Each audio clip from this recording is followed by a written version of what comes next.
team is banning.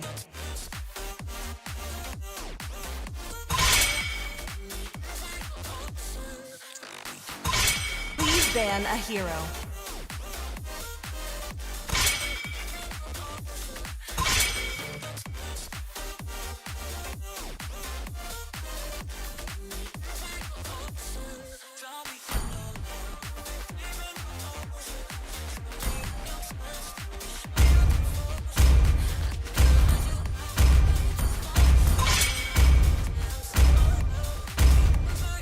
Enemy is picking.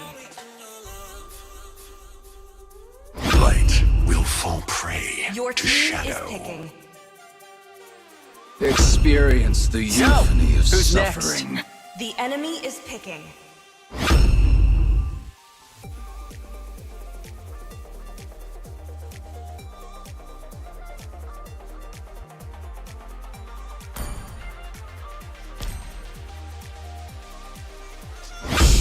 When you gaze into the abyss, Your team is the picking. abyss gazes back.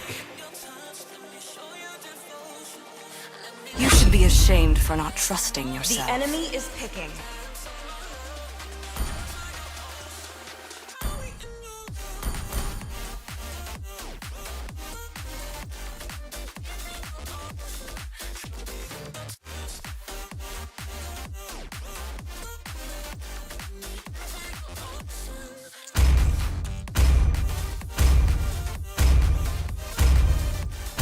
For honor! Just our home. It is Fortune favors the war. gold. Please pick a hero. Both.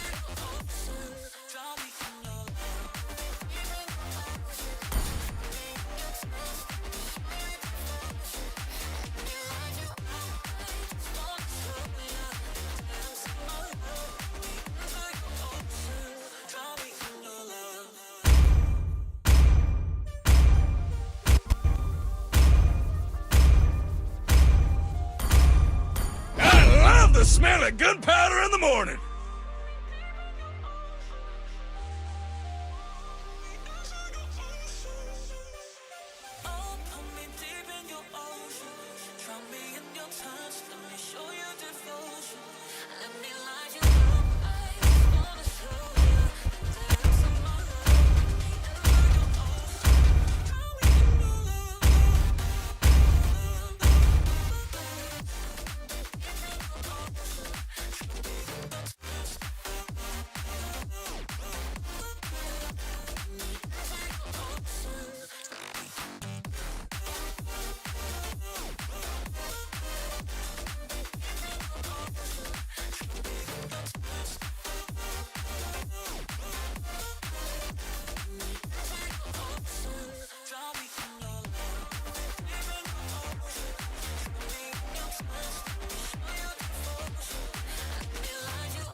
Welcome to Mobile Legends! 5 seconds till the enemy reaches the battlefield. Request Smash them! All troops deployed! Request backup! One shot, one kill.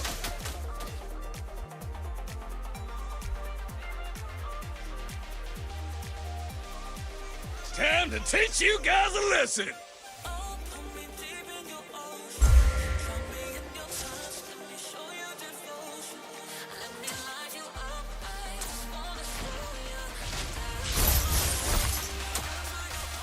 I'm gonna teach you some rules, Cubs.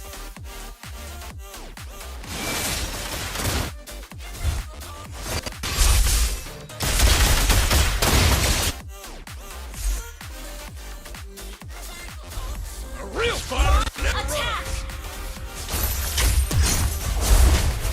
First blood! That was amazing!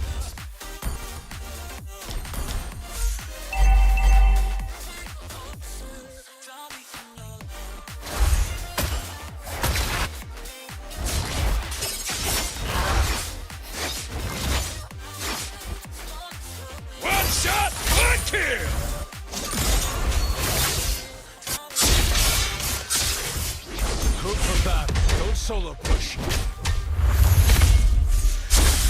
An enemy has been slain.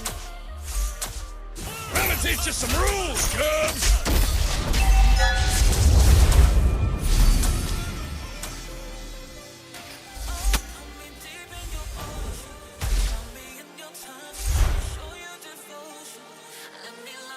Time to teach you guys a lesson!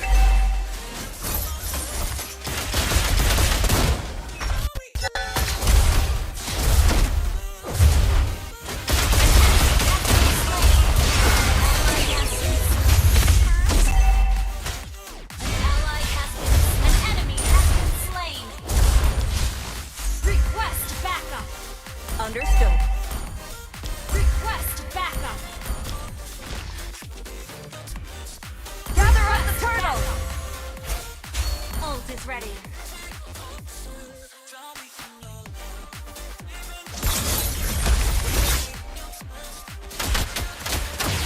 Ult is ready.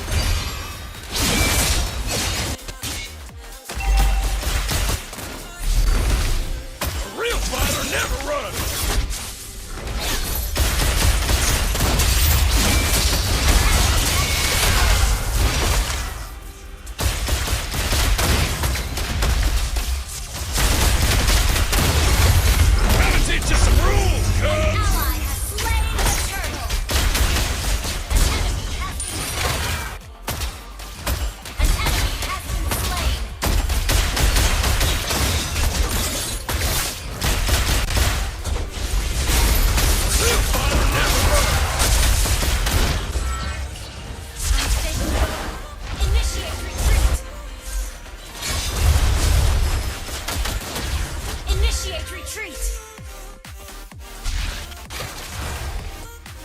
Time to teach you guys a lesson! Initiate retreat.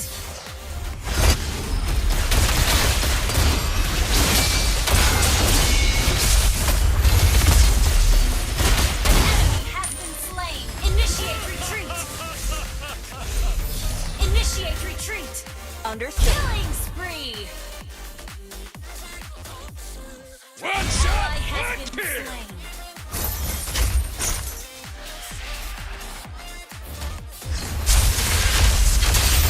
Mega kill. Your team destroyed a turret. You have been slain. Initiate retreat. Prioritize turrets.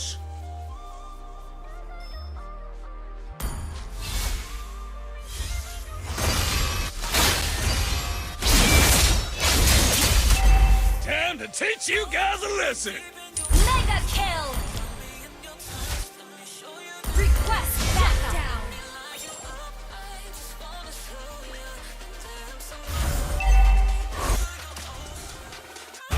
Enemy has team destroyed a turret.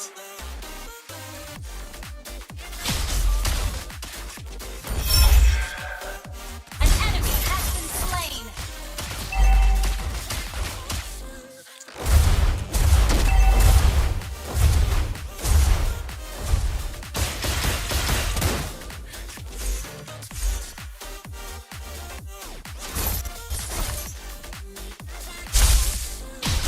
Ult is ready. A real fighter never runs!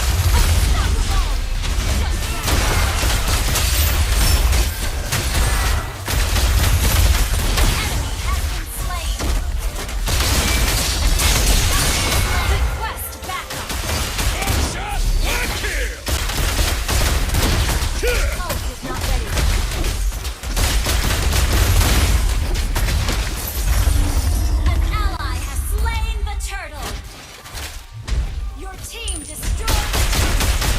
Gonna teach you some rules, Cubs!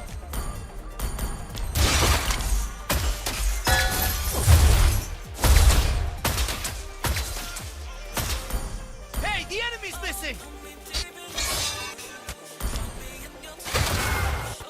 Real fighter never runs!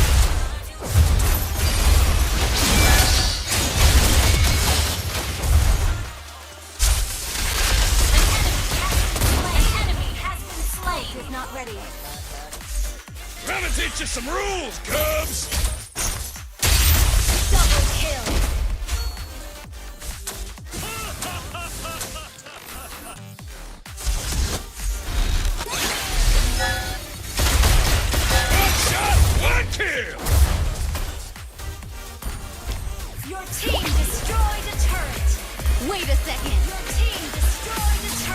Wait a second. An enemy has been slain.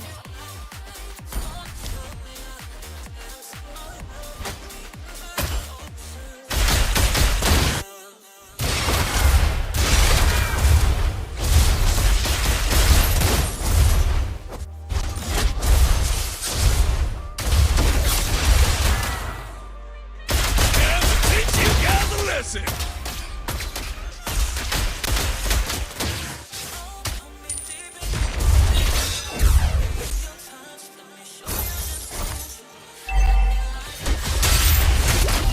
Killing spree.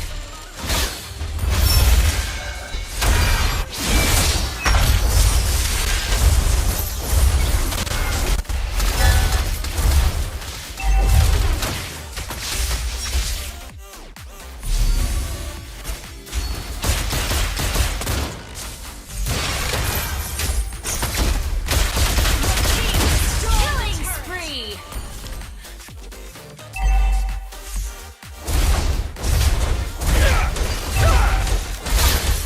Your team destroyed a turret.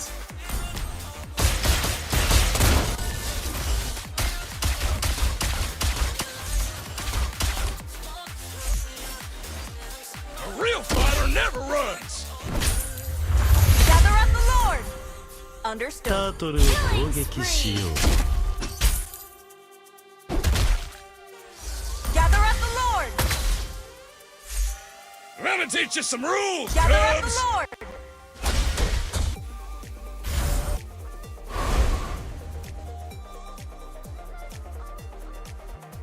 Killing spree.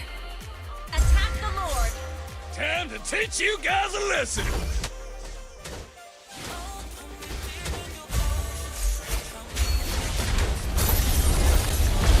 An ally has slain Lord. Shut down. One shot, one kill.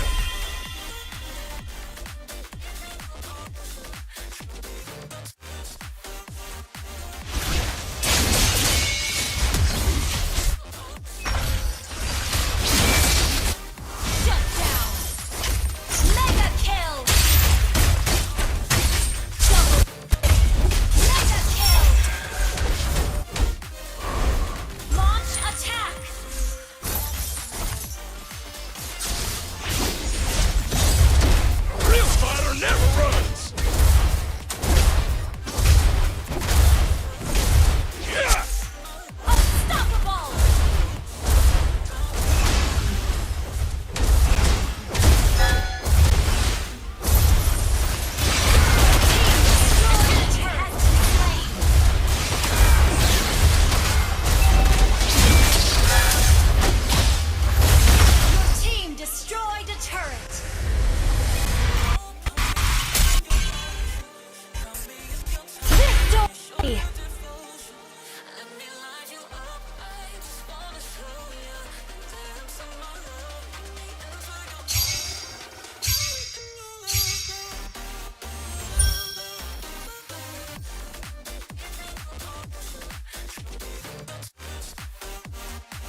team is banning.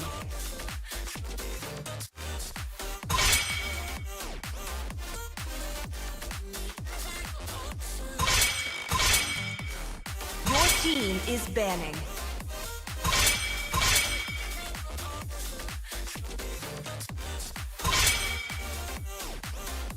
The enemy is picking.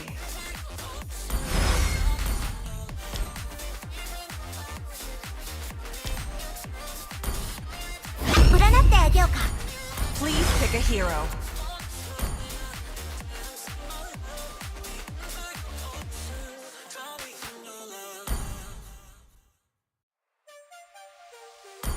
Let's play together. Ready, go! The enemy is picking. Night falls. Sancho. Your team is picking. True love is like blood.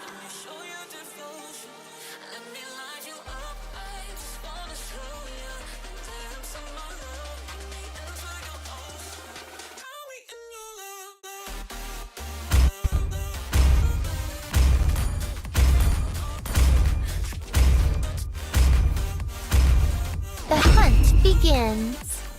The enemy is picking. Fight! Fight for the ultimate answer. Sand rises when I give the word. Please pick a hero. Test. Alpha is online.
Welcome to Mobile Legends!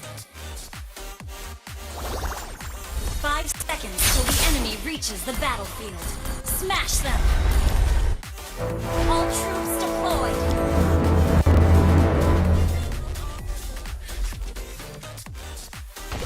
What are you to me? Beta.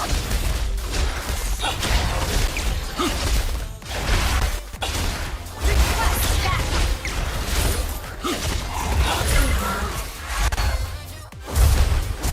Pitiful half-Mac.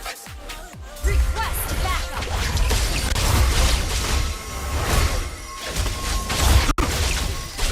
Initiate retreat!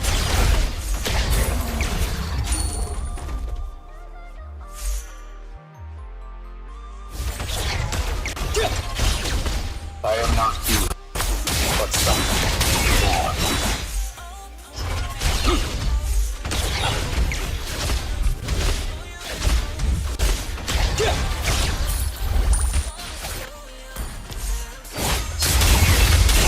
Beta, initiate tracking sequence. Initiate retreat!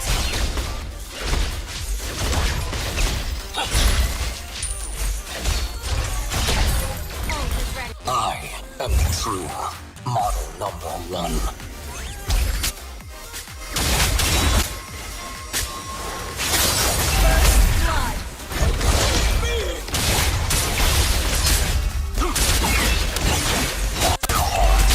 Of steel and courage. Shaper, a clumsy work in progress.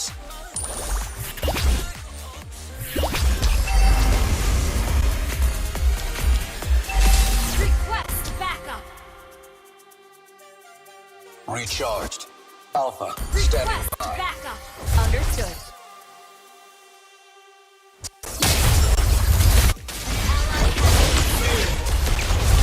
Pitiful half-Mac.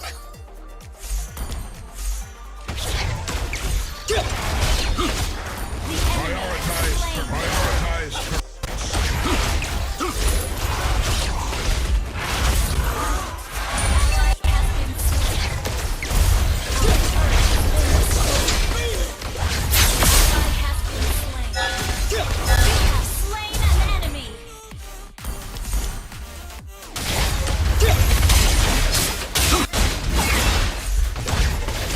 Target locked. Beta, on the way. Request backup.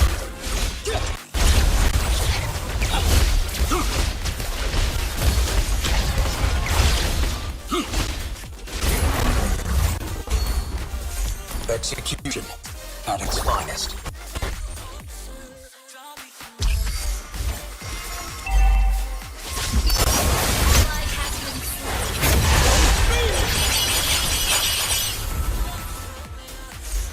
I am the true model number one.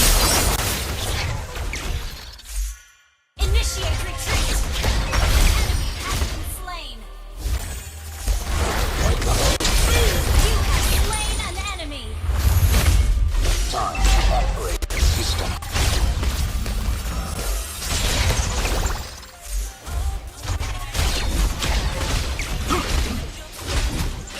Initiate retreat.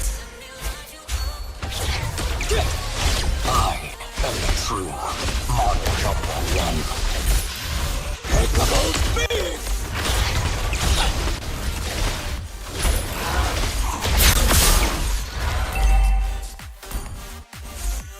An ally has been slain.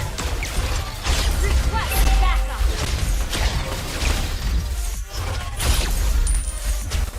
An ally has been slain. Incredible speed!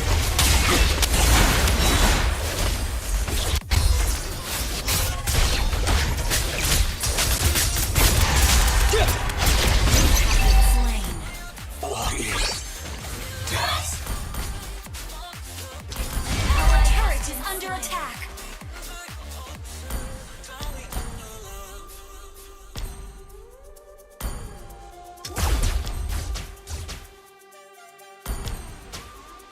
I am not human, but something more.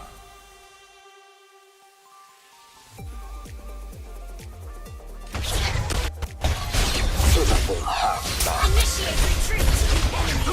Enemy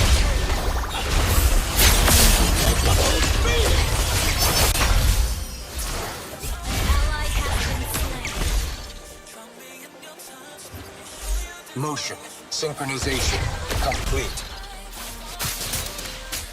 Initiate retreat.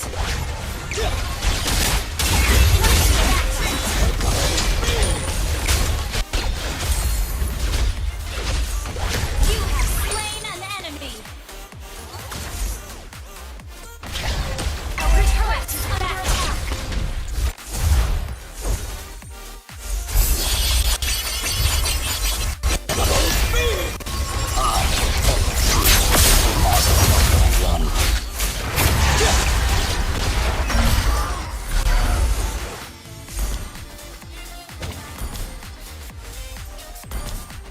An enemy has been slain.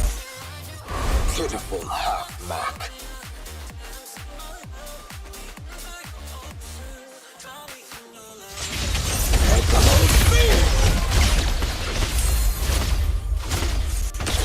You have slain an enemy. Request backup.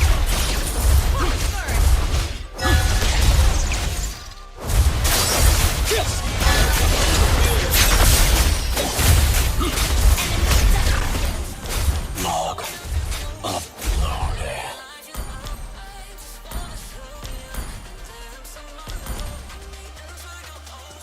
Ally has been slain. An enemy has been slain.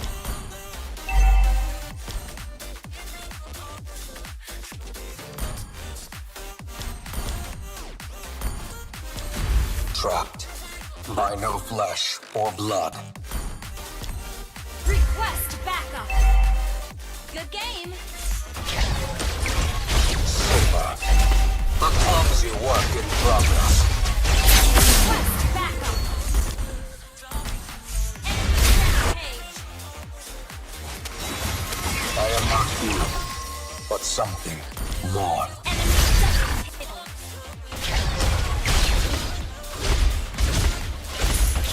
Our turret has been destroyed. I fight where I am told.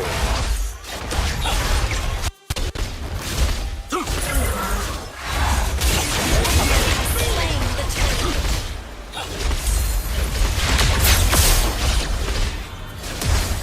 By heart, of steel and power.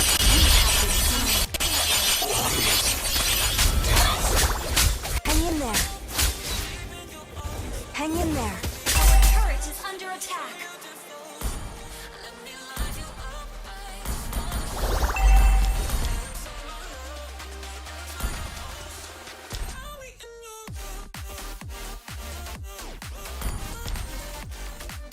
Ult is not ready. Your team destroyed a turret.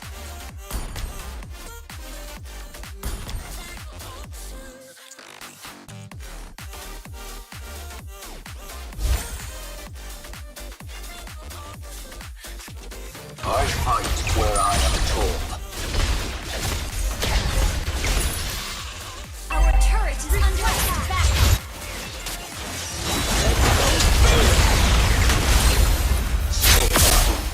A clumsy work in progress. Our turret has been destroyed. Enemy double team destroyed a turret.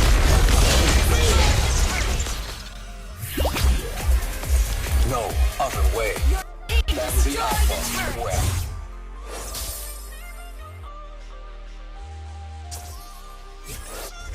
I am not Inhibitor human. turret is under attack. Enemy double kill.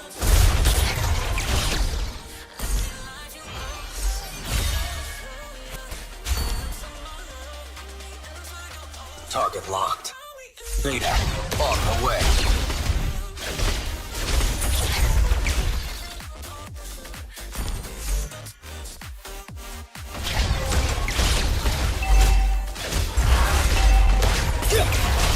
Our turret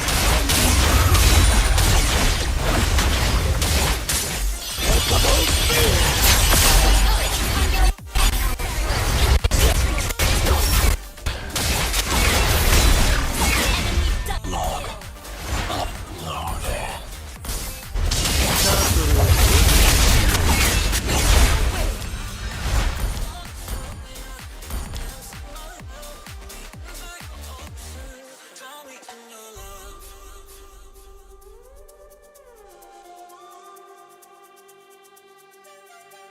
Our inhibitor turret is under attack. The enemy has slain Lord.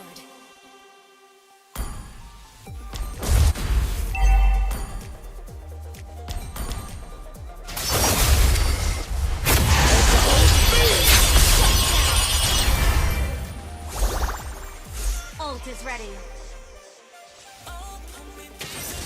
Ult is not ready.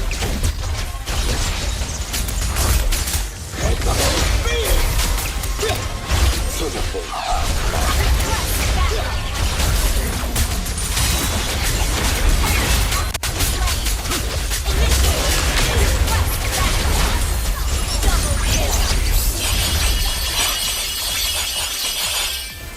Request backup.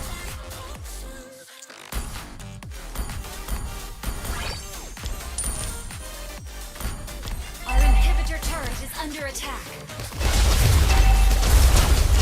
Our inhibitor turret is under attack. Our inhibitor turret is under attack.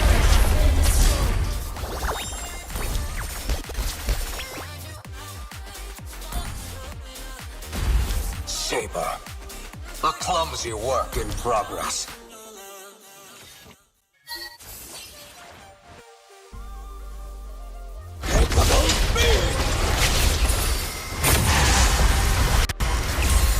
Mega kill!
The creator. Initiate retreat.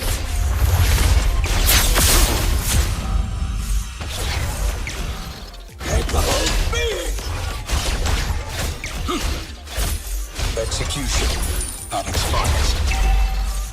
Initiate retreat.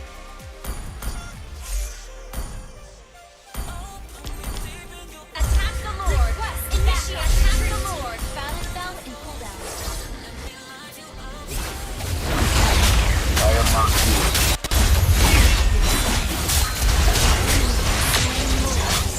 Initiate retreat. Initiate retreat.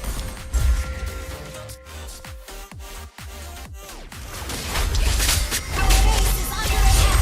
An enemy has been slain. Shut down.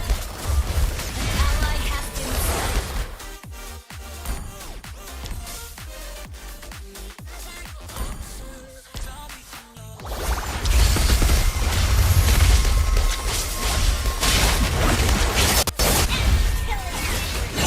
Our base is under attack.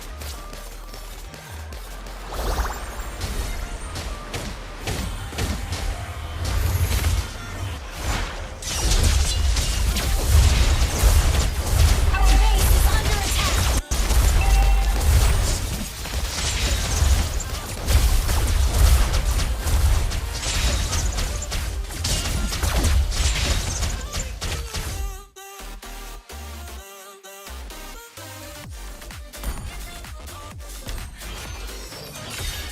Request backup. Absolute loyalty to the creator. An enemy has been slain. Launch attack. Request backup. Request backup. Recharged. Alpha standing by. Initiate retreat. Has been slain. Shut down. Initiate retreat. Execution at its finest.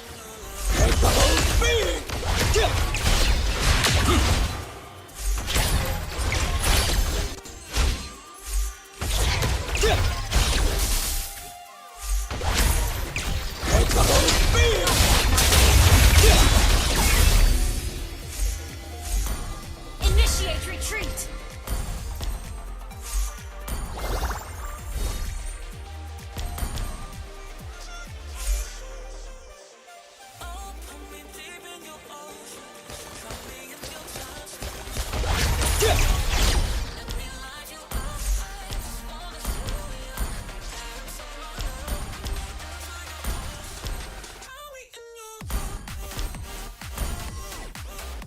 Request backup.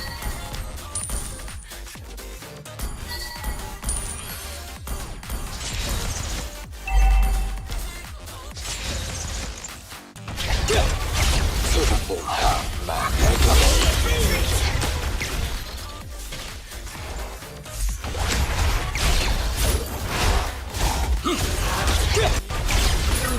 Launch attack.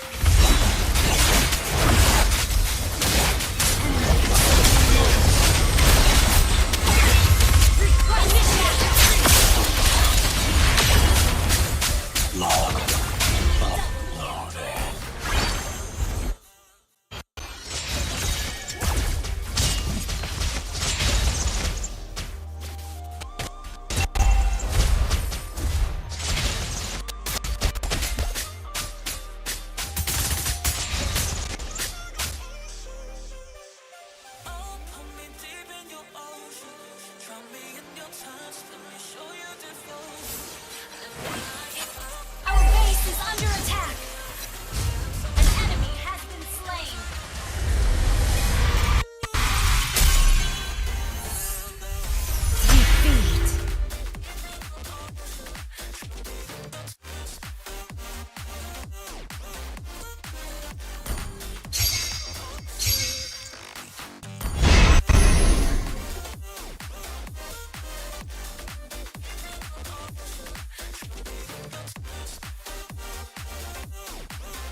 Can life's past moments truly be restored to what they once were?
Emerge from your cocoon.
Be careful. There's something unsettling ahead.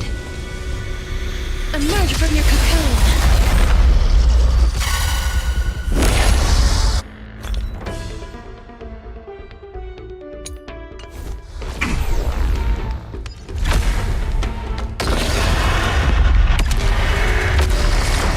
Receive divinity.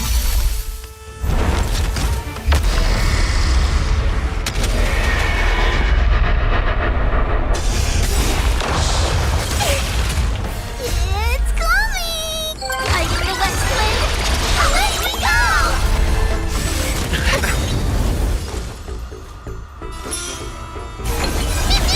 Eternal sleep is the dead return!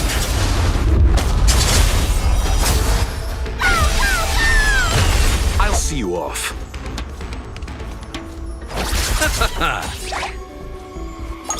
Delivering warmth! Me!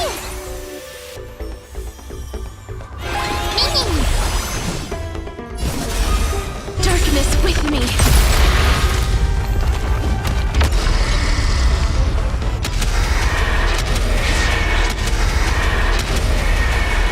May death protect us!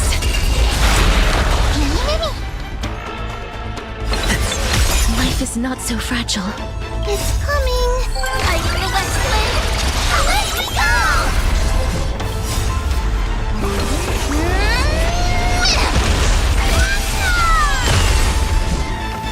Wilt here.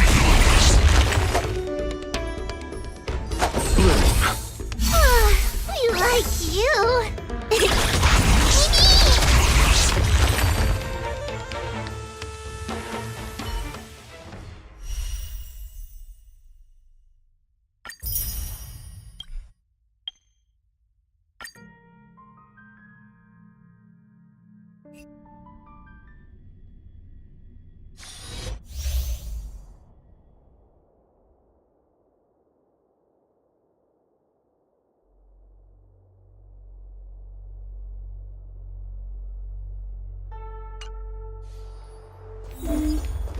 Not yet time to return.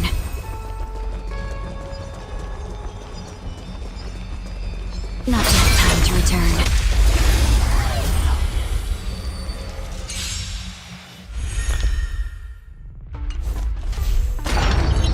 There'll be a way. Unite our goals. Joining the battle. Detonate. Some value, dreams of a past. Let us dance once more. Like fireflies until everything burns to ashes! Eternal. Every petal and all will be swept away by the wind. Firefly Type 4 in position set to the seas of flame! That's all you got? Have we met? Clouds scattered. Fight to land!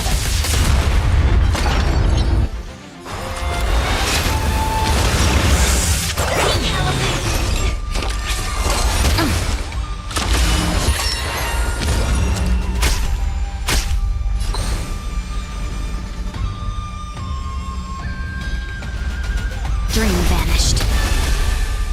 This is more than a battle. Life's like a good, my friends. Indulge yourselves! Set to the seas of flame! That's all you got?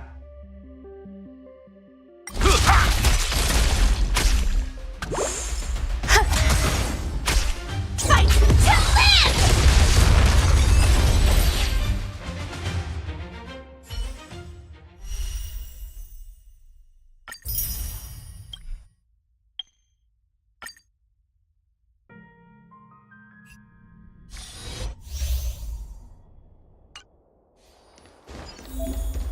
A slow simmer over low heat, or quick stir fry over high heat? A slow simmer over low heat, or quick stir fry over high heat?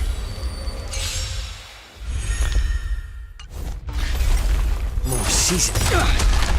Since you're already here, why not have a meal before you leave? I weep for the departed. It too shall fall.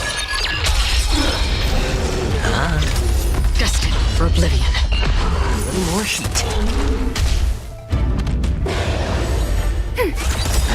Net markers activated. Time for a good old counterattack.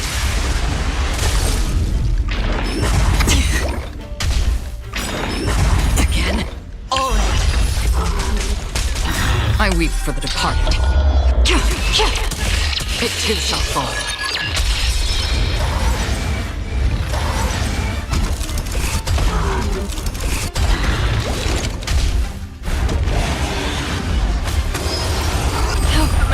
It's on me. Bust. Or maybe I'll take it all. Still waters of oblivion. I weep for the departed. It too shall fall.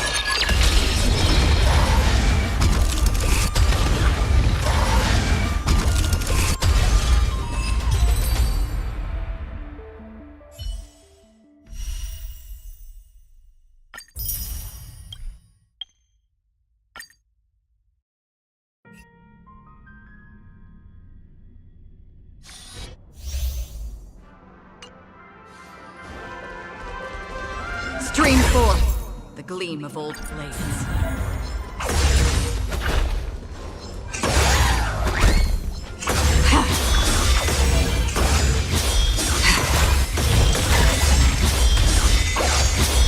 Stream forth the gleam of old blades.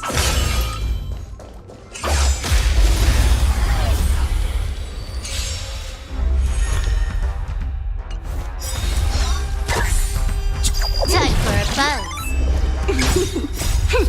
This is double speed. Since you're already here, why not have a meal before you leave? I weep for the departed. It too shall fall.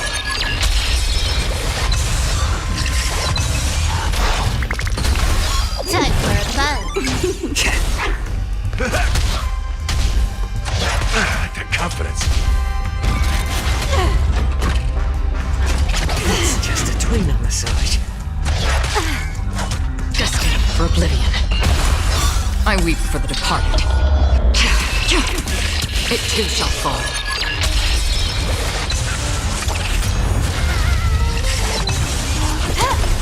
A little more heat.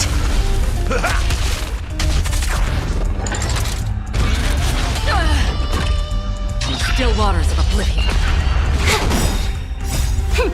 This is double speed.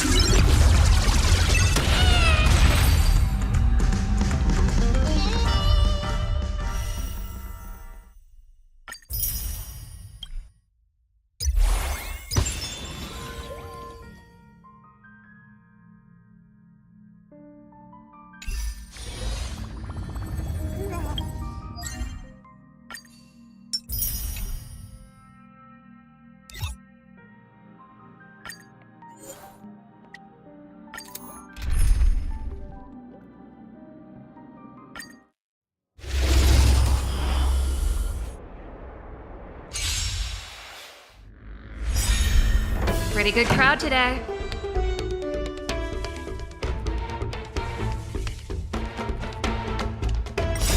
You can fight it or rock with it.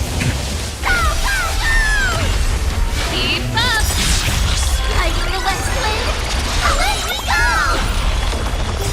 You can fight it or rock with it. Time to cleanse the filth. Let's rock. Open sesame. Endless riddles. Nothing but a void. Go, go, go! Yeah. Everything in this world is bleeding.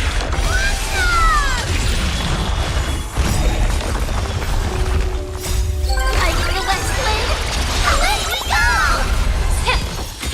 Turn it up. You can fight it or rock with it. Go, go, go! Yeah.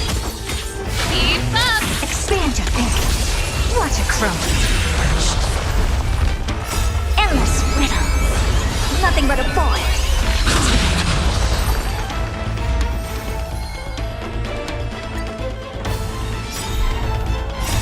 Lighting the west wind. Away we go! Turn it up. You can fight it or rock with it. Be of your body and mind. Everything in this world is bleeding. Keep up. You can fight it or rock with it. Open sesame. Endless riddles. Nothing but a void.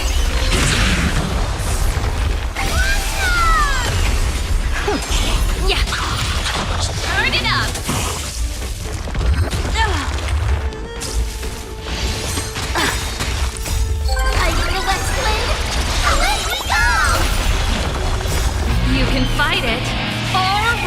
it! Expand your thinking. Glimpse the unknown. Endless riddles. Nothing but a void.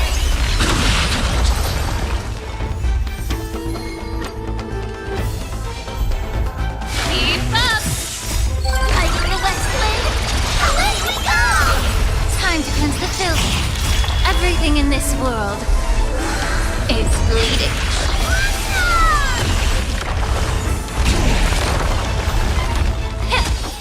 Turn it up! You can fight it, or rock with it! Open sesame. Endless riddles. Nothing but a void.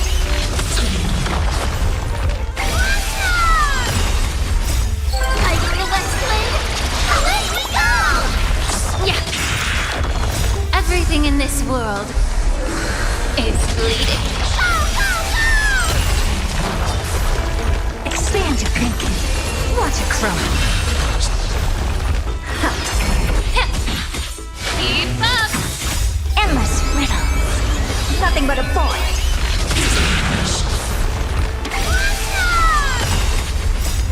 Light the west wind! Away we go! Open sesame. Glimpse the unknown.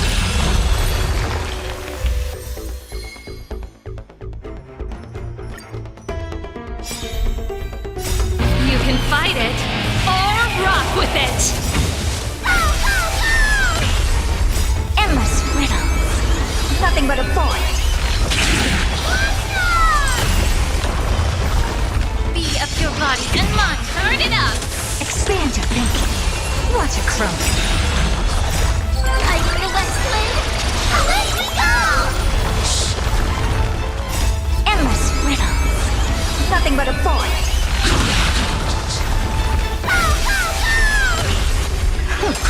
Yeah! Everything in this world is bleeding. Open sesame. Glimpse the unknown. Light the west wind! Away we go! Endless riddles. Nothing but a void.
Need something? If not, then I'll be leaving.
It's you, Cass. I finished the anthology of poems you lent me. Here it is. I thought you'd be too preoccupied to find time for reading. Precisely because of these obligations, I felt compelled to read it swiftly. Wouldn't all these preoccupations slow your pace? On the contrary, knowing that time is limited can push one to overcome their limitations. The weight of these responsibilities seems to have enhanced my reading efficiency. I understand completely. During my time at the Grove, the closer exams drew, the more efficient I became at tackling everyday mundane tasks. Anything but my actual studies. Precisely. As I remember, you and Finon were both disciples of the new Sporists. I assume that Anaxa's exams were as unreasonable as the man himself, correct? The courses Professor Anaxa taught were Introduction to Alchemy and History of Mythology. And to be perfectly honest, those two courses were the students' greatest nightmares. The History of Mythology, taught by the blasphemous great performer himself. I can imagine their fear. Now that I think about it, students would often rush to the podium during class to challenge him on those blasphemous ideas. May I ask, Lady Aglaya, has your relationship with Professor Anaxa always been like this? He openly dismisses people's faith and questions the very justification of the Flame Chase journey. Our positions have been destined to be at odds. While you were studying there, I assume you must have heard of his nickname. A Dromus draped in finery? As I see it, this nickname is more of an insult to the Dromas. Despite his insufferable arrogance, I do hold a certain respect for his nature as a scholar. To remain true to his principles, he is unafraid to stand opposed to the world, and that requires considerable resolve. Anaxagoras' life is almost like a satire. As a Chrysos heir, he refuses to heed the prophecy, while he disrespects the gods. The gods have chosen him. He was indeed chosen by Circes. Is something weighing on you, Cass? The golden thread is quivering. I sense there's more to this exchange than idle chatter. With all due respect, I'd like to know what you plan to do with him. In light of his assistance in the battle against the Flame Reaver, I am willing to grant him some time to find a way to remove the core flame. However, if Anaxa decides to make any move that places us in danger, I will not hesitate to take extreme measures. Just as I feared. The Flame Chase journey is the destined path for the Chrysos heirs. Yet he now seems more like an empty shell. Given his strong sense of self-respect, I trust that Anaxagoras will make the right decision. Still, I can't help but hope for another possibility. Perhaps Anaxa will also overcome his limitations, now that he knows time is limited. I understand your stance. Let's continue this discussion another time. But now, let's greet our guest. You're here. Does this mean you're ready to take on Orinx's trial?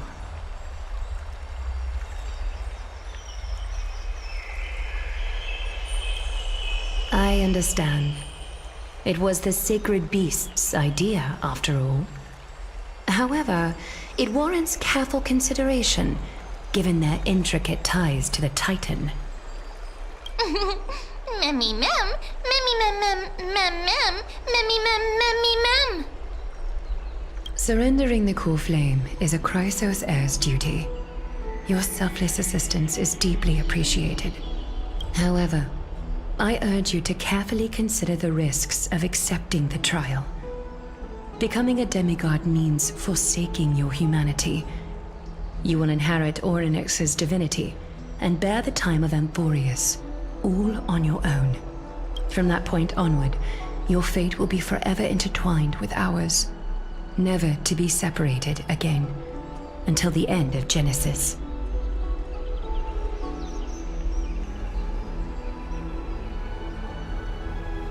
On the contrary, you are the only one who qualifies to attain divinity. Yet, for that very reason, I do not wish to pressure you. It's exceedingly rare to find a capable Chrysos heir. If this path proves unattainable, I am willing to lower my expectations. There are still many priests of Yanissopolis and their descendants in the city. If I'm left with no other option, I'll try to find someone worthy among them.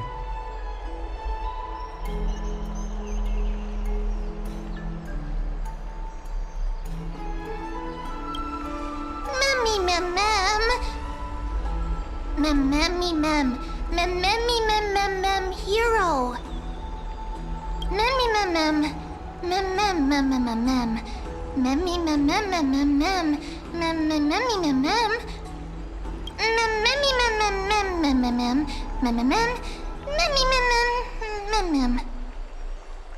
It looks like you know that Titan rather well.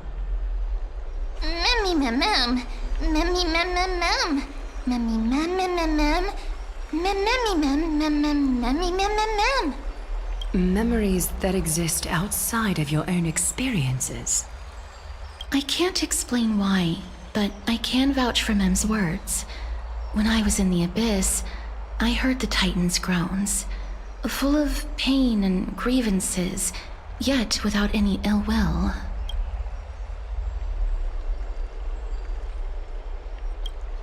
Since you've made your decision, go back to the bath chamber and get some rest. Trinem will call for you when the ceremony is ready. It is difficult for me, as the guide, to absolve myself from blame for things to have progressed to this point. Time and again, you have risen to the occasion for Akima. Nearly rewarding you with some honeydew is no longer able to express the extent of our gratitude. When the dust settles, I hope that we'll have the chance to have a long chat regarding your return journey and the curse of the sky. It's about time that we lift the taboo and discuss things openly.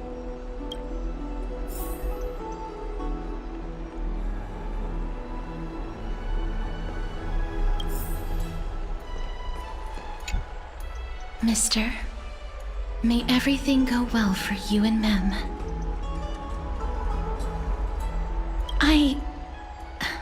It's nothing. I only came to discuss some matters with Lady Aglaya. Previously, I lent her an anthology of poems that Lady Trianne had gifted to me.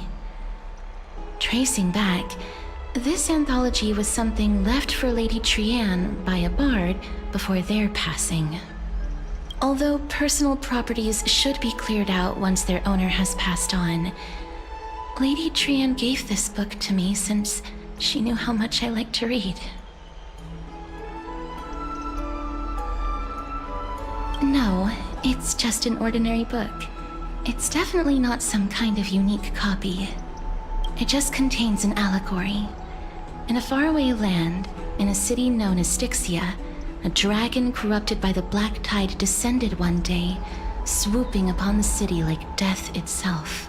It swallowed the princess of the city whole before it was suppressed. After taking down the evil dragon, the warriors discovered that the princess's life had already met its end. Overwhelmed by grief, the queen hired an alchemist to resurrect the princess using the dragon's flesh and blood. However, having lost memories of her previous life, the resurrected princess turned into an evil dragon herself and wreaked havoc on the city. As a result, the prosperous Stixia met its demise.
The author of this book is Archepia, a wandering bard who traveled to many cities.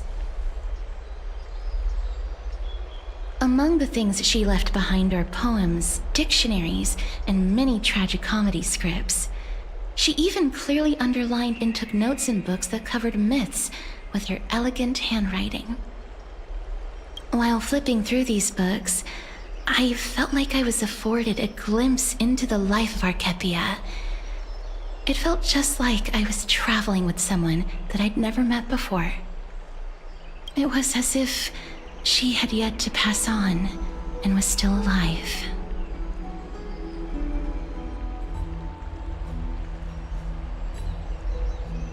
That's right.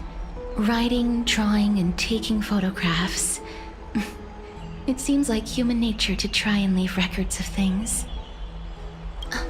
Speaking of taking photographs, when I was helping you to take the photo previously, I did not look through the photos in your photo stone out of courtesy. But I'm also very curious about the story of the Rosy Celestial Maiden. Despite having visited many cities in Amphorius, I still understand nothing about the world beyond the sky. If there is an opportunity... forget it. Let's talk about this in the future. For now, I only hope that you'll be able to complete the trial safely and obtain Orinx's blessing.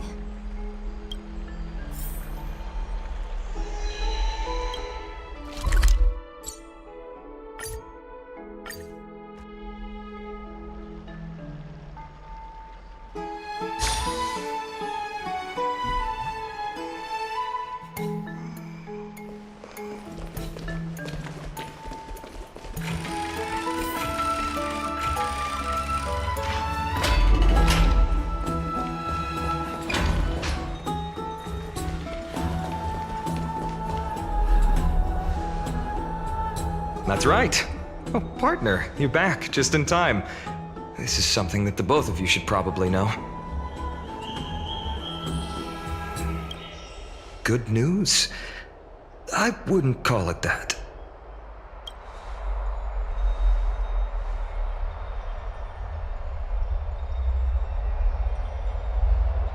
Some background information for you. The Council of Elders is an authoritative body in Amphorius, made up of different city representatives. They hold legislative power over the Holy City, and are in charge of presiding over the Citizens' Assembly held once every few years. This is the most important social event of Akima. It is highly influential, and can even affect what happens to the Flame Chase journey.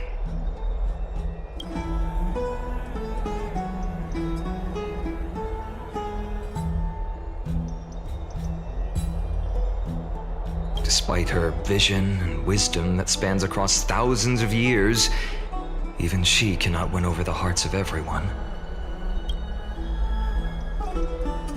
Every 5 to 10 years, the Council of Elders organizes a citizens' assembly at Dawncloud. During the assembly, the representatives will vote on major issues, such as whether the Chrysos heirs led by Aglaia should still hold the right to govern the Holy City, and whether the Titan's conquest should continue.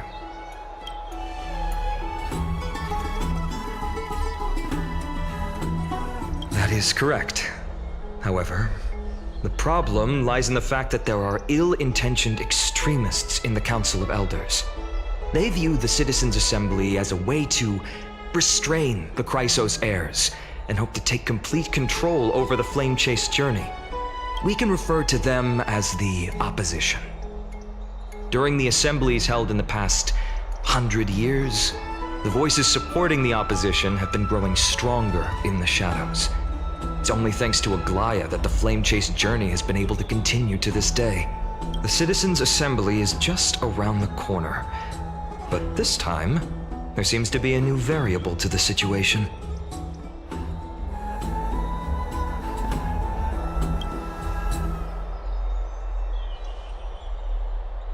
I'm afraid that the Council of Elders might want to take advantage of Professor Anaxa. Aglaya will surely take back Circe's core flame. But with Anax's current condition, it's so unique that nobody knows how taking the core flame away from him will affect him. He has always been someone that is only concerned about his own research. I'm certain that he must want to escape from the monitoring of the Golden Thread and protect himself. If the opposition were to offer an olive branch at this time...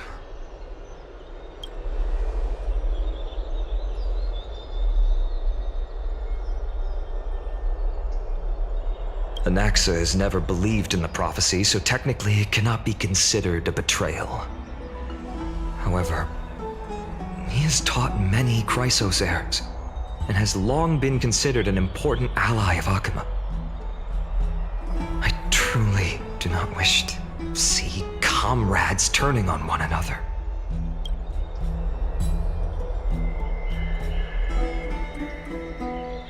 As I believe in his character, I plan to plead with Aglaya and try to buy more time for him. Then, the greatest way in which you can help is for you to know what I am fighting for.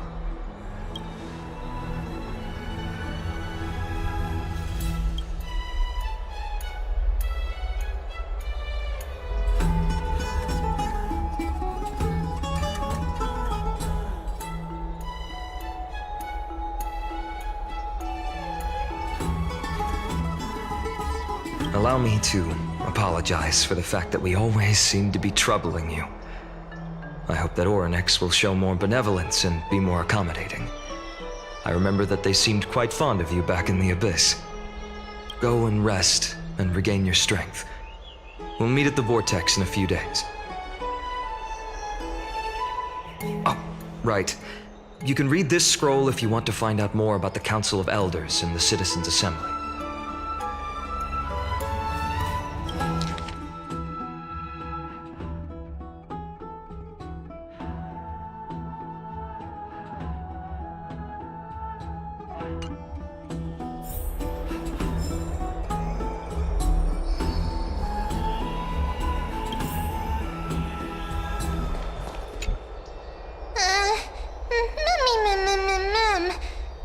Nervous.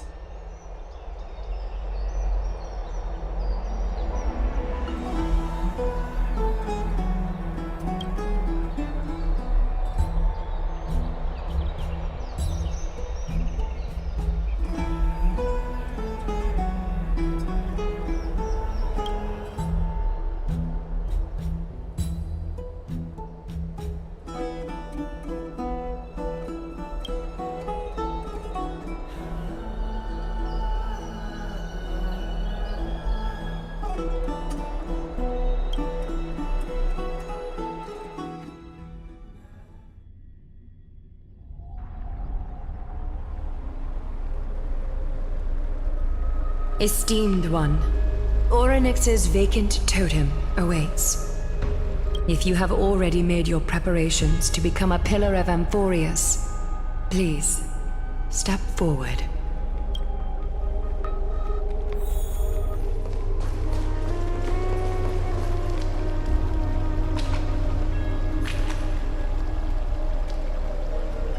Little Gray and Mem, thank you. Your resolves cannot be questioned. We praise your pure selflessness and courage. May Kefali light your path forward. Get ready to assume Orinx's divinity, Trailblazer.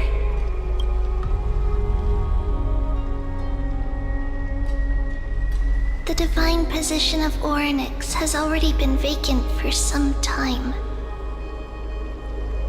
We can feel the space of the trial closing. As there isn't much of their soul left, we'll have to complete the ceremony before their soul completely dissipates.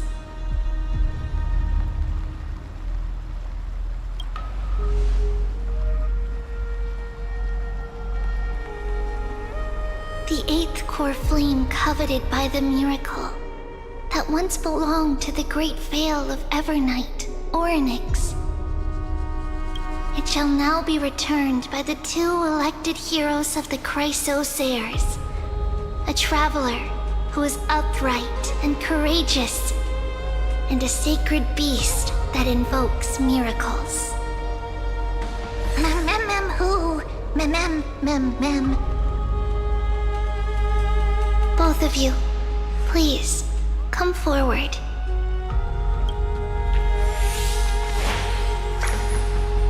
Recite along with us. O Majesty of the 12 Titans, pillars of the world, we seek your divinity to mend the rifts of the world. Fill our bodies with blood of gold, till we wither in willing service to the prophecy.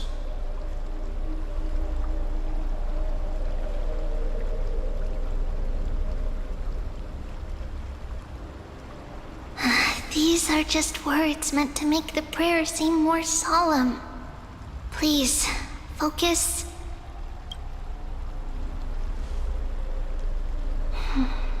And surrender the core flame.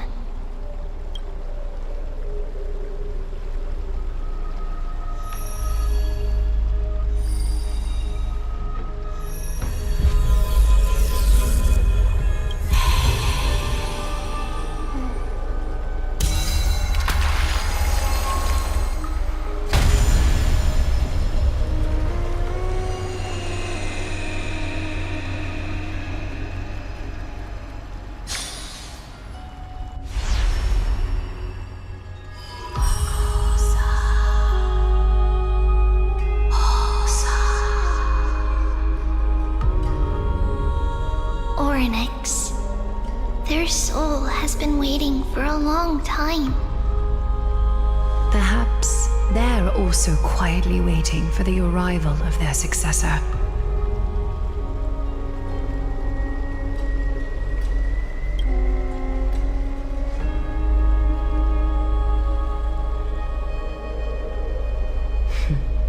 The last time I heard this, things didn't turn out that well. Don't worry, Aglaya. He's tougher than I am, right?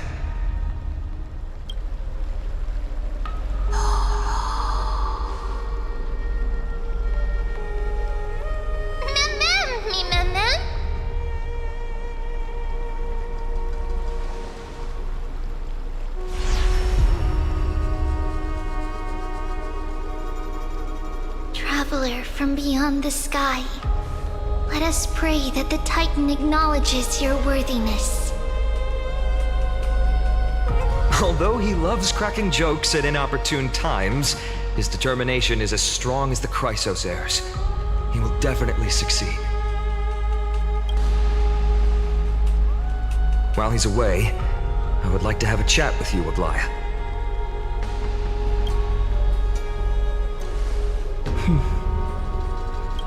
Speak. I'm listening.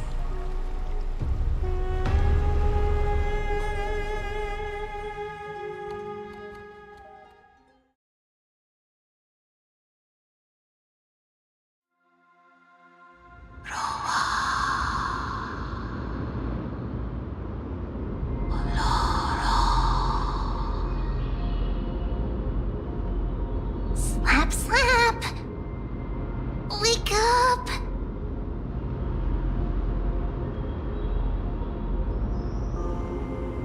How is it? How do you feel?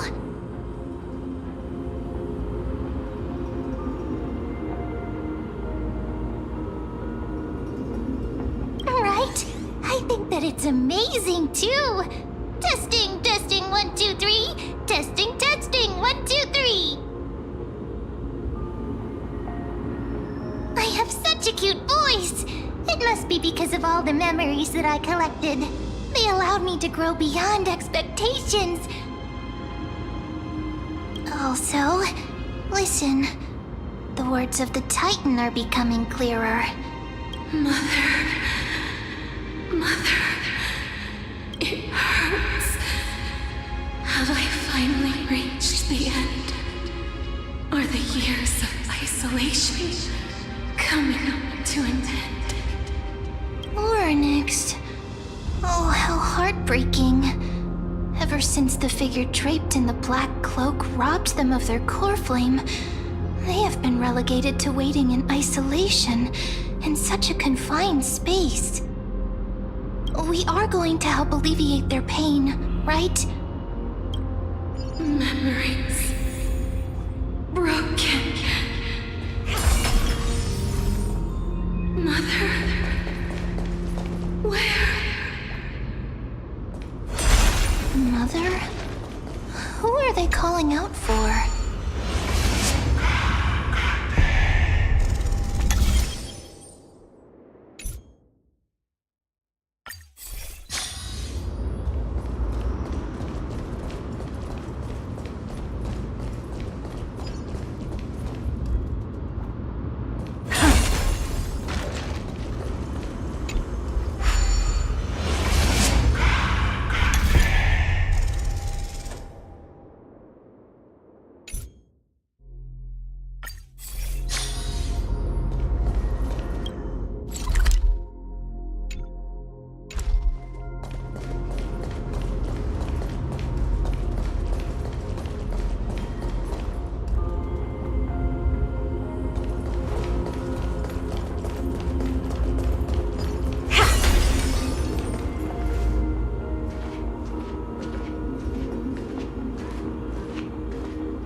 Listen to me. Aren't you tired? Throughout the long years, you have always been protecting the fate of Amphorius. Each time people draw strength from within their memories, every single ripple falls onto your shoulders. There's no need for you to bear this any longer, Orinx. From today onwards, someone else will bear time on your behalf. This is why we have come. Freedom. Freedom. I want freedom. Oh, poor child. Everything will be fine. Let us help you. You can have a good rest now.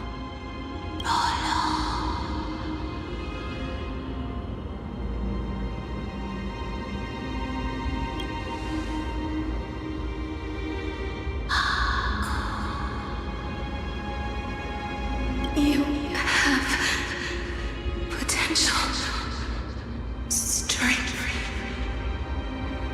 willpower, powerful, and tenacious.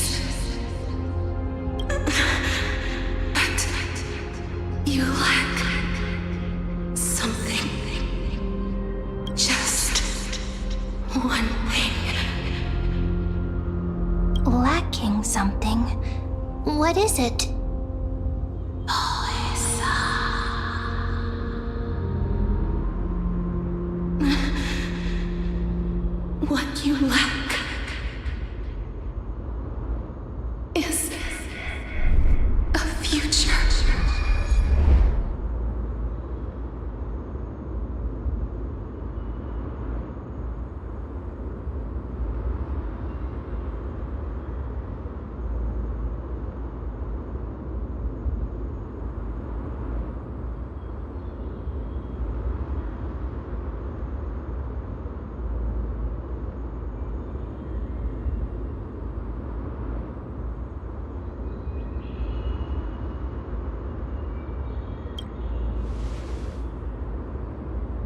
Future?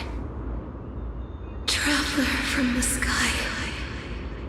You should have dissipated already.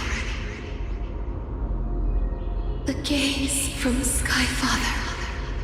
Stabilize your form. Because from the moment you crossed the sky, your life was cast away. Right now, you are simply a collection of walking memories. What? How is that possible?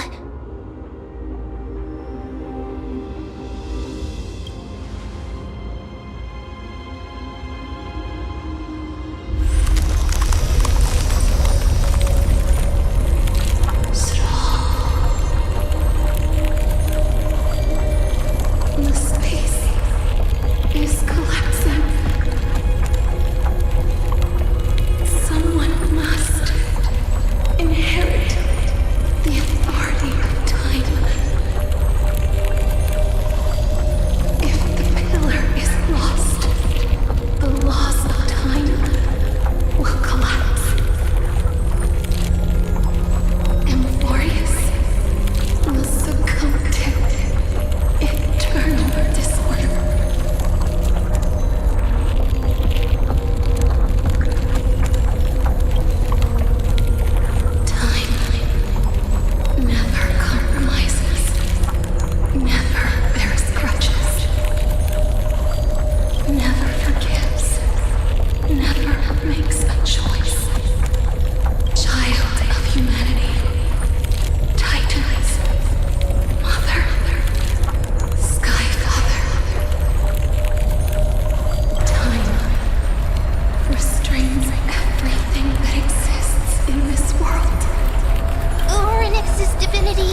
you alright? I heard you two talking about Thanatos. Cass is also very concerned about the warning. She has left the vortex and returned to the garden. Shall we go and look for her? Thanatos is the Titan that Cass has always been looking for. Regardless of whether there are any clues, there's probably no one else that understands death better than her. Oh, right. There's something that I have to tell you. The Chrysos heirs already know everything that has happened to you. I was too worried, so I told them everything. Please don't hate me, okay?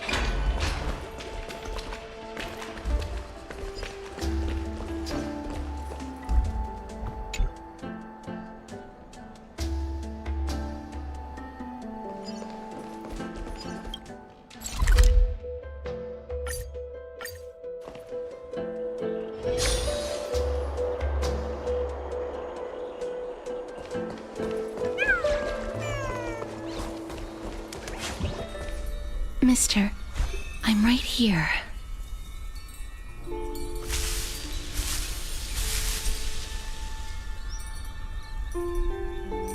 Please stay there and slowly turn around.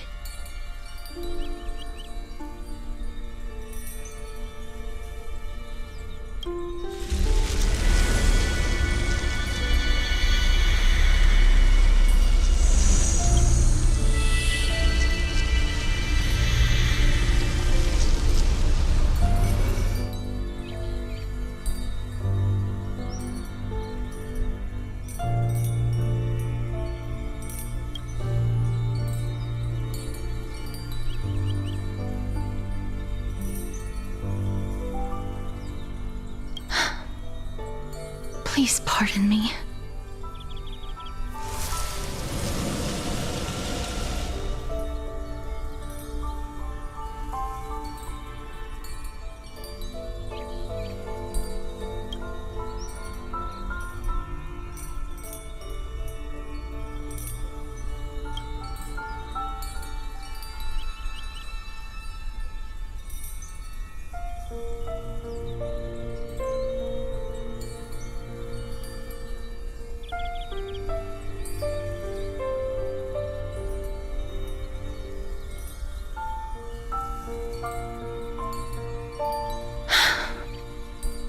Just as I expected.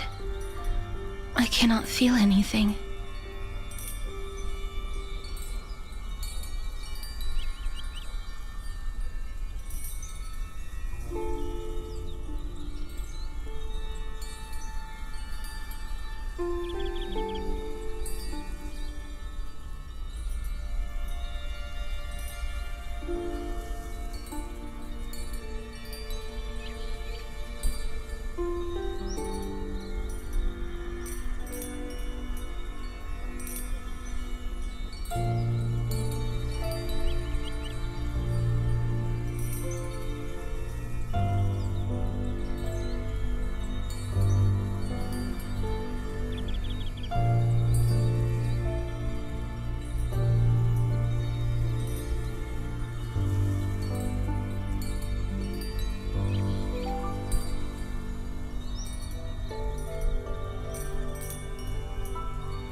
Back at the Grove, I was puzzled as to why you were not affected by my curse. I thought that it might have been the special ability of a traveler from beyond the sky. Never did I expect that this would be the true reason. I'm sorry. I should have noticed that something was amiss earlier. Mister, if my abrupt behavior just now offended you, I hope that you can forgive me. I'm just thinking, if your soul has really left your body, as a mortician, I might be able to trace where it has gone to. Cass, did you find anything? My apologies. Not as of yet. Perhaps I have overestimated my capabilities. But, Mister, would you be willing to let me try again? This time, I'll increase the area of contact slightly. Perhaps the result might be different this time. I have never touched the living in this way before. If my actions are in any way disrespectful, I hope that you can forgive me.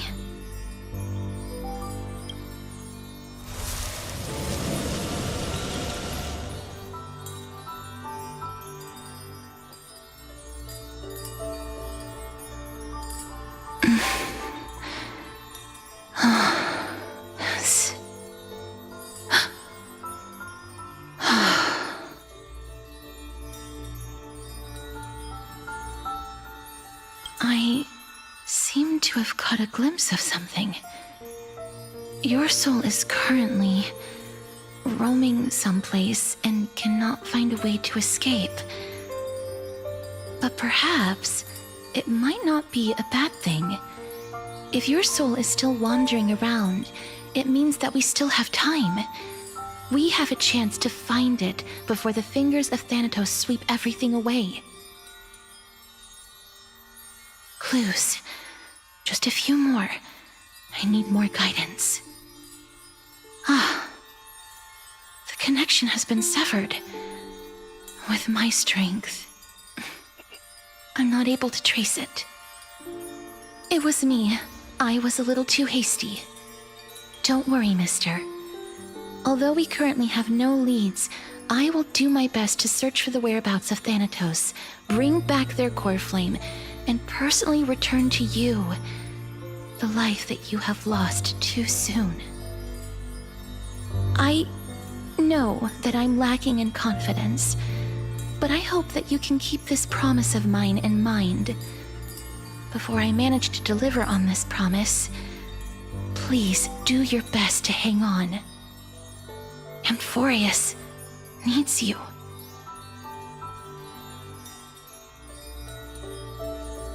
Lady Aglaia and Lord Finon are currently discussing some matters in the paths. They're worried about you too. If possible, please go there and let them know that you're well. Although, I don't actually know whether your current situation can be described as well. Also, please accept this Stixian fable. Reading can help one to focus and relax. I hope that reading this can help tide you through this difficult period. These are disappearing.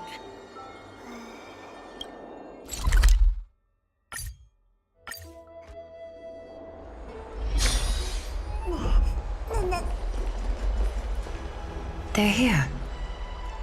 That partner! Hyacinth said you definitely wake up. How do you feel?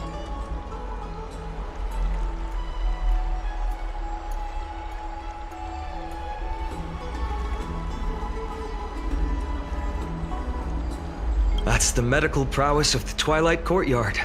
Amazing, isn't it? You've completed the trial of time. And I have to admit that the process went better than I expected. Even in the end, that Titan's heart still showed a soft spot for humankind. However, I never expected that two people who have cheated death would appear in Akima at the same time. That's what we have been talking about. Mighty has been in Akima for such a long time, but has no one thought to study his indestructible body? If there were even any minor breakthroughs, we wouldn't be as clueless as we are right now. Many have had this idea, but so far, there have been no results. If it were successful, Thanatos wouldn't have disappeared without a trace. Nevertheless, now is not the time for us to give up. At the very least, we can still see a glimmer of hope. Cypher. If anyone in this world knows the whereabouts of death, it would be her. I'll try and get her to return to Akima, but do be prepared for a less than ideal outcome. Please understand that throughout the history of Amphorius, no one has ever managed to escape the clutches of death. At the end of time, Thanatos silently awaits all. Don't take it to heart, partner. After all, you've already created countless miracles along the way, right? But before that, just... What's wrong, Aglaya? Omens always come in pairs. A tiny air current will eventually brew into a storm that tears the sky apart. It's Anaxagoras. He has initiated contact with the Council of Elders. In the end, it has still come down to this. I earnestly hope that your assessment of him is accurate, Finan. Otherwise, the efforts of my teacher and I of the past millennium might be reduced to dust because of that great performer.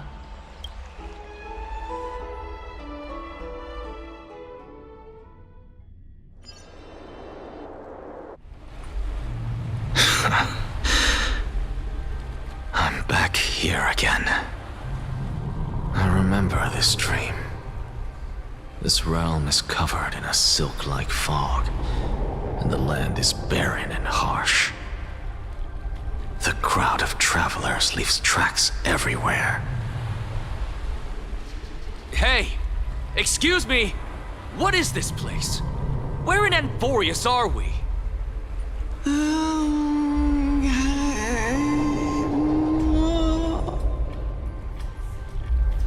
The mutters of the traveler are in a language I'm unable to comprehend. Or perhaps they're just distracted and ignored my question.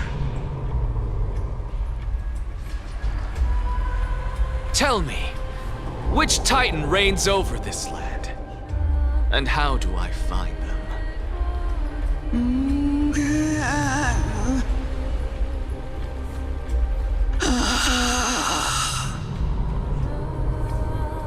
Hand of Shadow. Hand of Shadow Thanatos. Could this possibly be the Netherrealm? Not Netherrealm. Then where is this? River of Souls? The outskirts of the Netherrealm? Are you heading downstream toward the Netherrealm?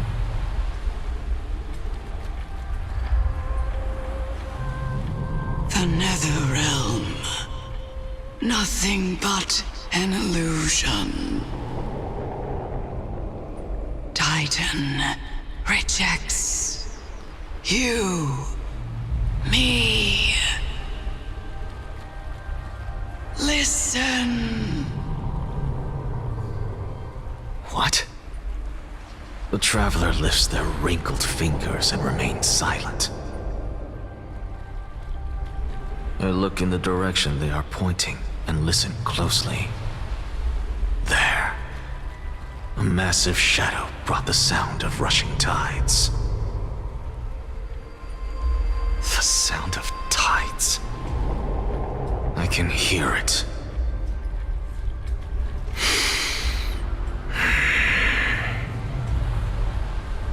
I hear it, deep within the tides, beyond the closed gates of the void world. A voice, about to recount something.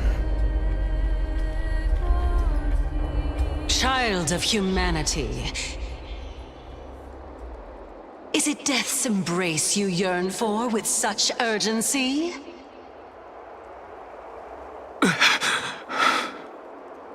Oh, you have awoken. Welcome back to the mortal realm.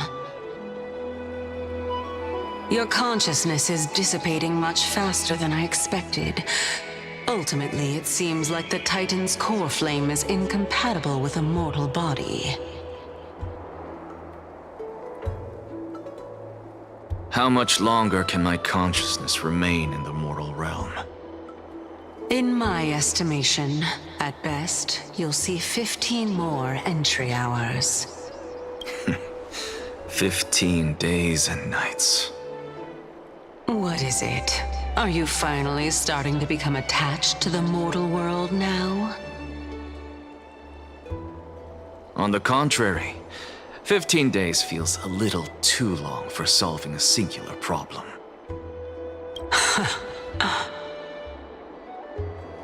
Stop giggling. It's time for us to go. The messenger from the Council of Elders is almost here.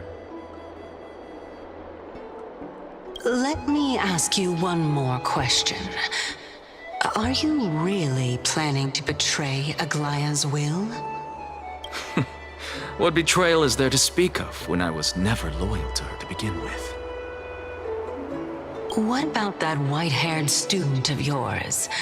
Acting so recklessly, do you not care about what might happen to him?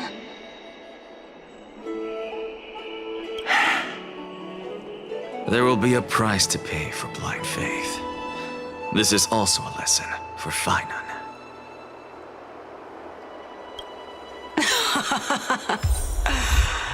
You truly are a strict teacher. Of course. This is how I've always been.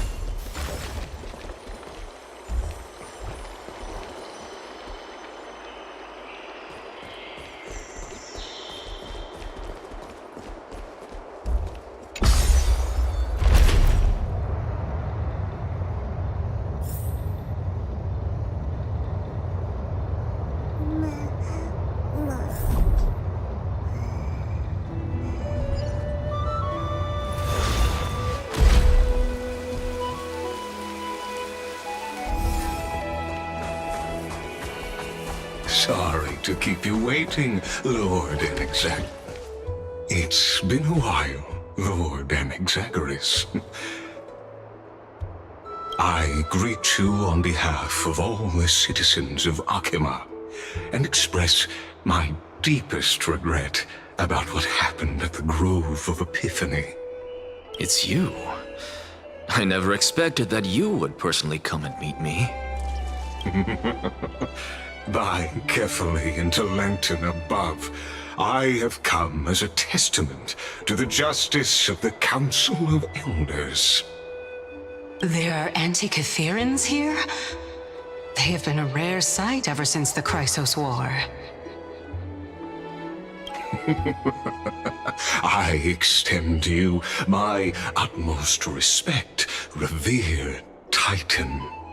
I am Lycurgus, though you may call me Lygus, holding an honorary position within the Council of Elders in Akima, and as the Theoros, I stand to protect the right of all upright citizens to express themselves freely.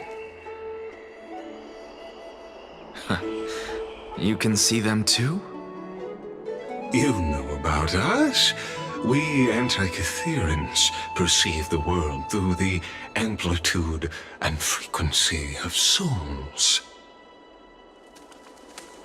Just as I am conscious that Lady Aglaya is secretly listening in on our private meeting from afar, if necessary, Lord Enexagaris, I can sever the golden thread to protect your fundamental rights. The demigod should know better, for such is her station. Spare those poor threats, and just let her listen to my words. They shall serve only to unveil her own folly. May I interpret this as you having a countermeasure? I need not any plan, because she can do nothing other than petty espionage. As the Citizens' Assembly approaches, and with Orinx's fall, any attempt to capture the core flame within me will only usher chaos and calamity. A truth she undoubtedly comprehends. While I, Enexagaris, serving as the Grove's special envoy to Akima's Citizens' Assembly, have long known the extent of your abilities. Let's forego the formality of asserting authority, Lord Lygus. Lead the way. Very well. Surely Lady Kindness would appreciate such assertiveness in an ally.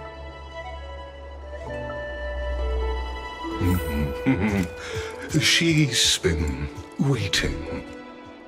Follow me, please.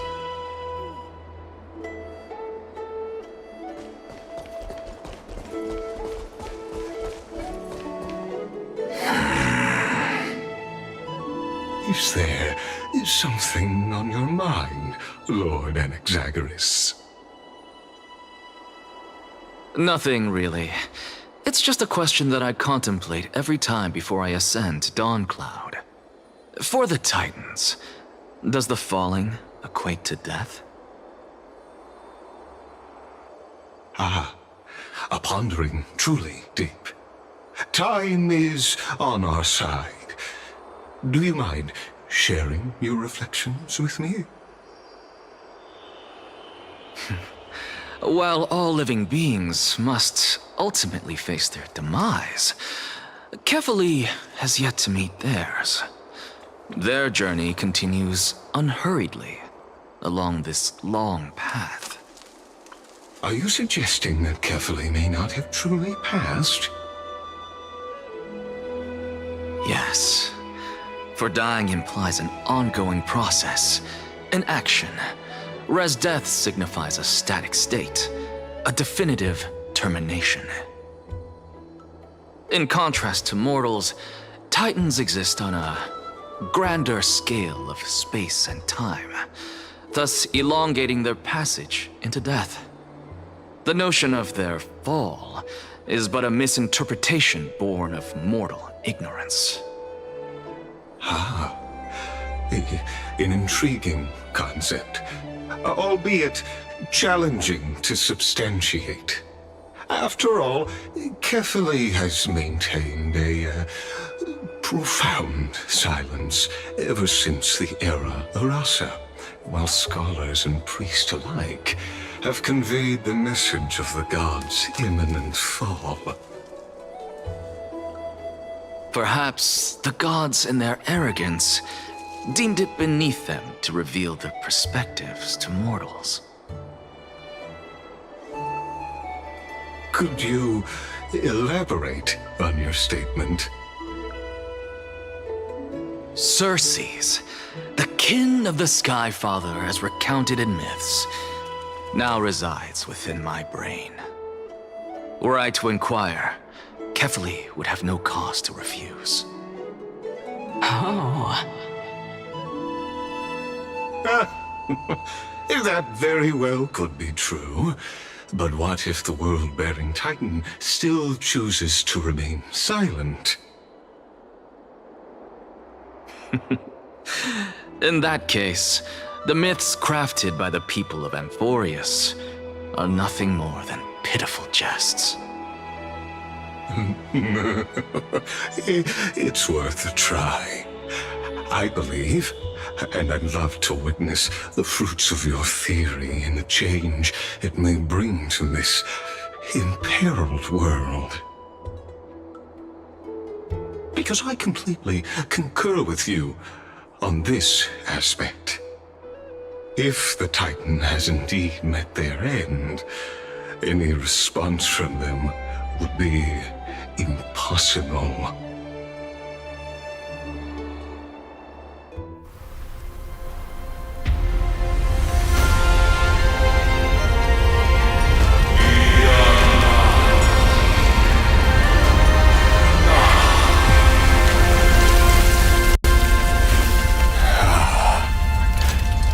Please, Professor.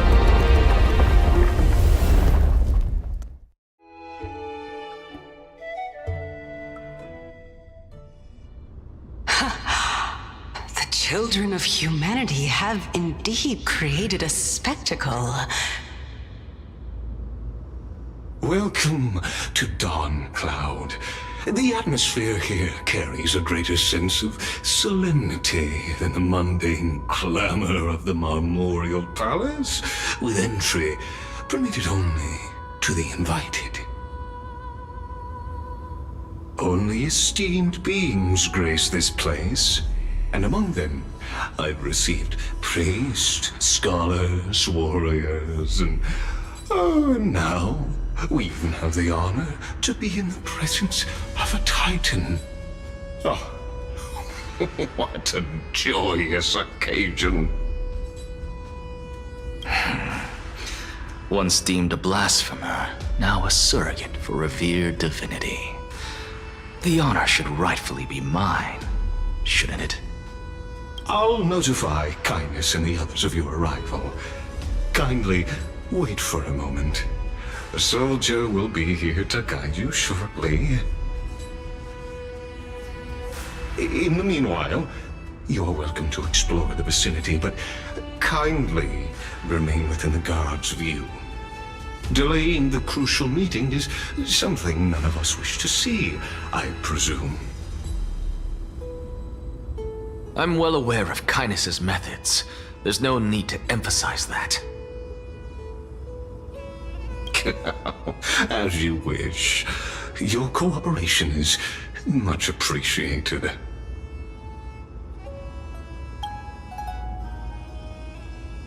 Alas, I had hoped for a brilliant plan from you, but it turns out you just left one cage to enter another. Save your concerns. I know very well what I'm doing. I shall depart to explore the surroundings then. Now that I look around, I wonder if there are any murals bearing my portrait around here. I'm quite intrigued to see how the children of humanity beyond the grove perceive another Titan. Off you go. I won't be joining you. This Titan appears to be quite at ease. I should investigate the Council of Elders' recent activities first. Be aware, I can hear you perfectly well from here.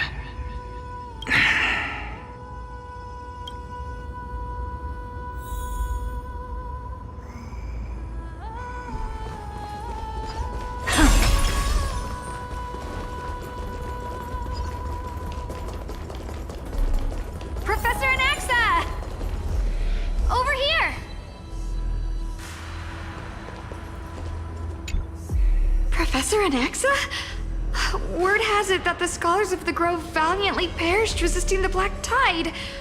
To find you here safe and sound, thank the Fates. You could say it's the Fates toying with us.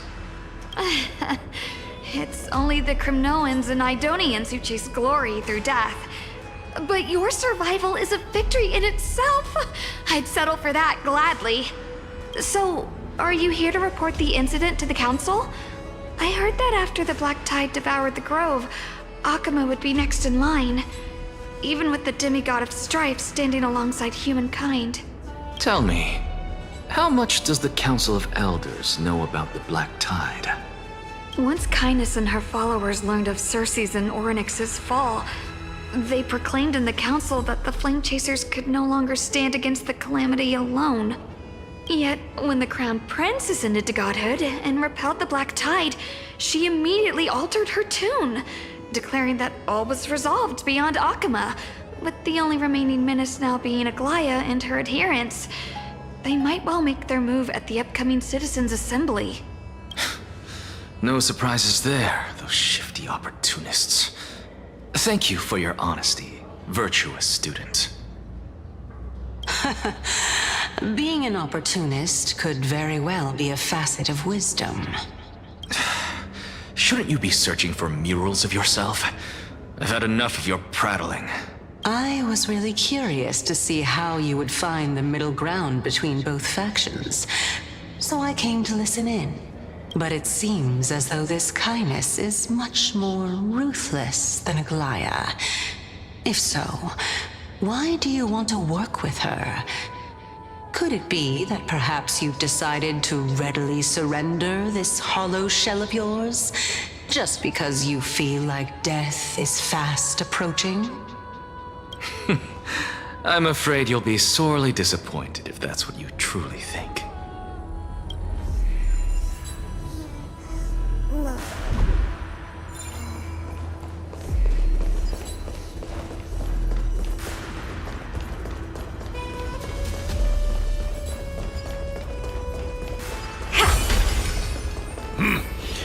Even blasphemous scholars can come here, it seems. Looks like my presence here is quite unwelcome.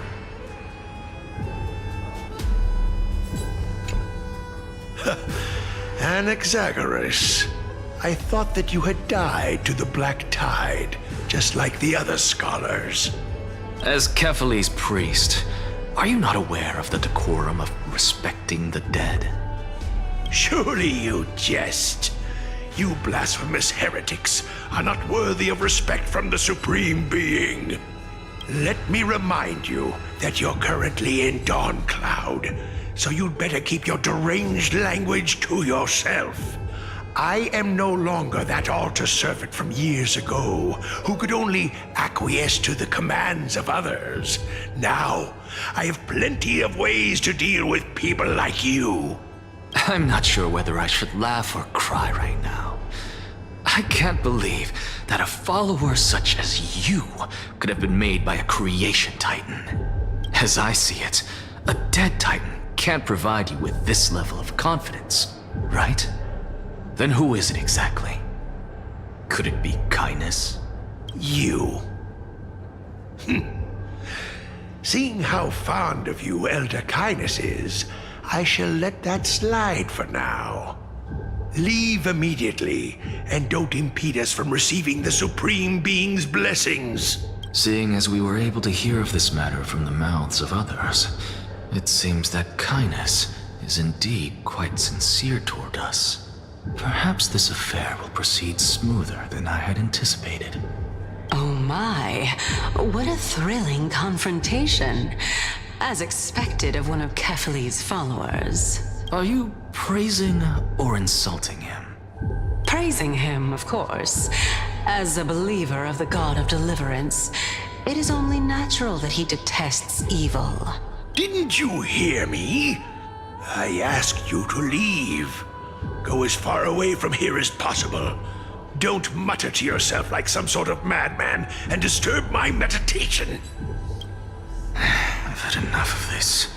Could the 15th entry hour arrive any faster?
up with this? Seriously, go rewrite it.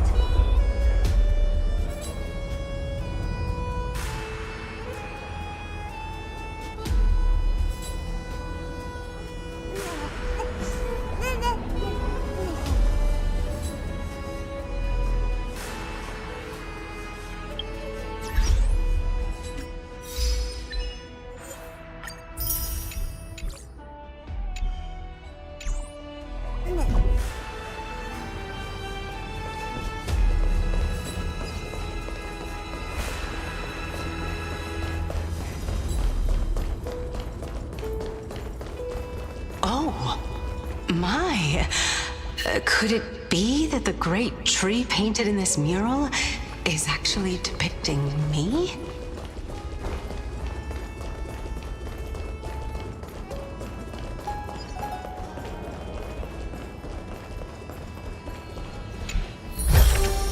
Oh, you want this? Fine.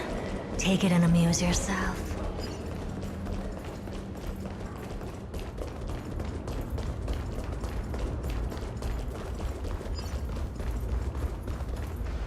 Every plant, every tendril, no, even every leaf could be the embodiment of Circe's. As a result, mere mortals who did not know what the Titan actually looked like chose to paint them as a giant tree instead. Their wisdom was portrayed as fruit, to symbolize how they shared their knowledge equally among the masses. Such exquisiteness indeed. This mural is quite abstract. I really can't tell whether you are praising or demeaning yourself. Now I'm quite curious whether the Reason Titan has studied figures of speech before. Of course I find such stylistic devices interesting. For all we know, this could be the answer to the question, what exactly are we?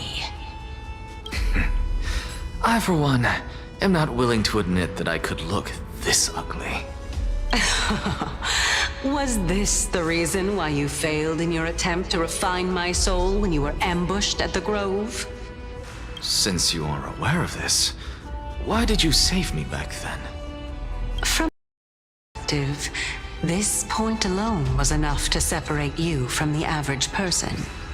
How do two lunatics coexist in the same brain?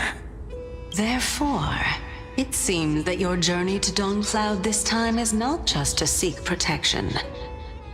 What, then, is the intention behind your actions?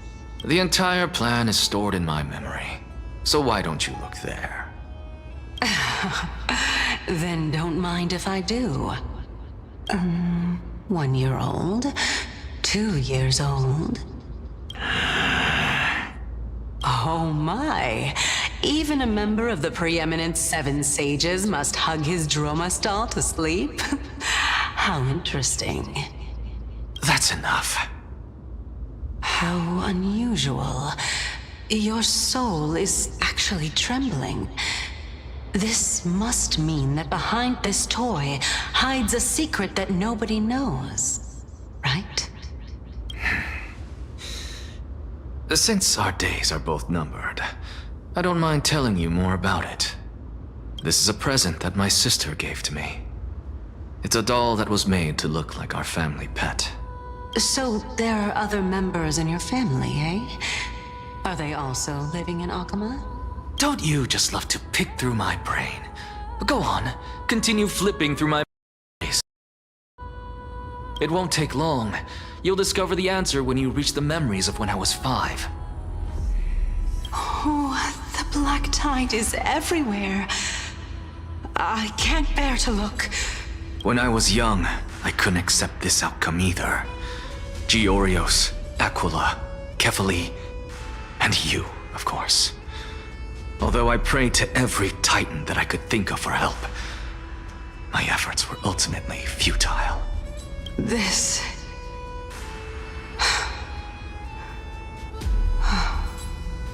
Could this be the inception of your research into alchemy? Indeed it was. Everything started from that verdant courtyard of yours. When I was pursuing my education there, I naturally also came to learn of Thelesis' theory as well. Oh, I remember that person. He was the one to come up with the concept of souls, right? Not only that, he also believed that life, as well as the composition, movement, and transformation of matter, all stem from souls themselves.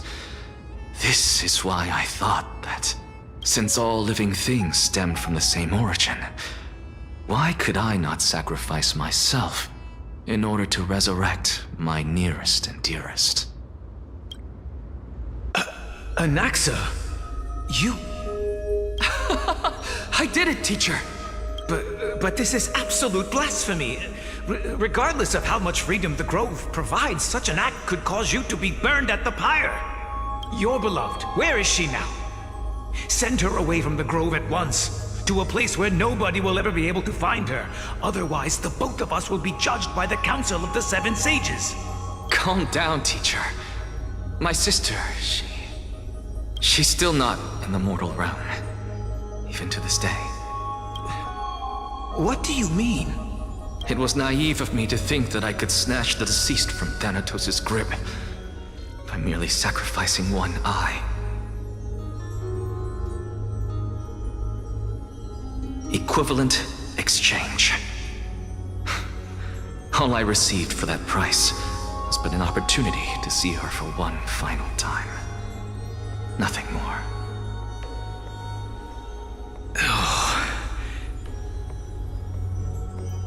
Let it go, Anaxa.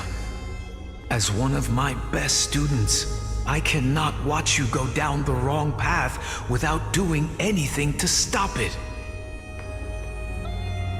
Never do something taboo ever again. Don't disappoint the deceased, and never harm yourself. If you can do that, this classroom will still be yours, and you'll have a chance to live out your own life. Since I was able to see her one last time, I have no other desires. You're right, teacher. It's time for me to start a new life. I am sincerely glad for you, child. Now then, what topic would you like to study? I wish to continue Thelesis' research. Continue the research into souls, but you know that the Grove has long since understood his philosophy like the back of their hands. Even if you continue digging into this subject, your efforts will likely be futile. No, teacher. After my fleeting glimpse of the deathly fog, I finally understood a single truth. Since ancient days, our souls is but the tip of the iceberg.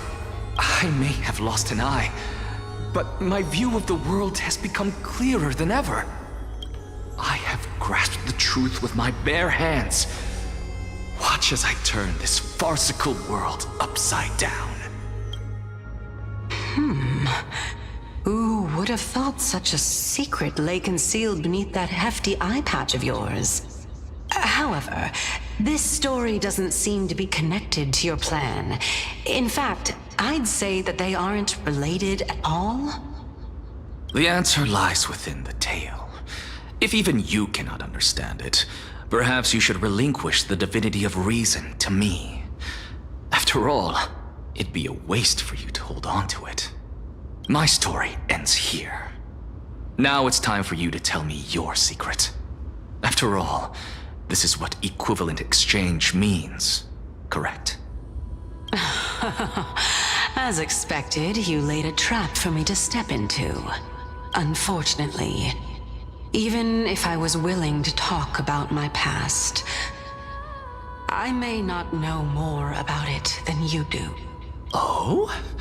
Are you saying that the renowned Reason Titan is now admitting a lack of wisdom? Your followers are going to be sorely disappointed by this. Child of humanity, remember this. Being cognizant of one's ignorance is the greatest wisdom of all. Now I understand. No wonder you asked me to answer your random, nonsensical questions. Not only that, you're the only one who can shed light on my query. As the saying goes, onlookers see most clearly. Is that so? Lord Anaxa. Hmm? I saw you muttering to yourself and was wondering whether you were caught in a delirium of reflective thought. I'm sorry to interrupt you, but time is of the essence. I have a message from Lord Lygus. Lady Kindness has met up with the Council of Elders and is awaiting your arrival, so please depart forthwith. It's finally time. Carefully. The one who created the world, and the one who bears the world. If you truly have not met your end, how will you answer the challenges of those who defy you? I didn't expect you to agree to Lady Kindness's invitation. What a wonderful turn of events. To tell you the truth, there are many people who hold grudges against that. Isn't that the dromas draped in finery? Avoid his gaze. I don't acquaint myself with blasphemers. Don't worry. He's too full of pride to pay us any attention. Your nickname is Dromus as well? You must really like those creatures.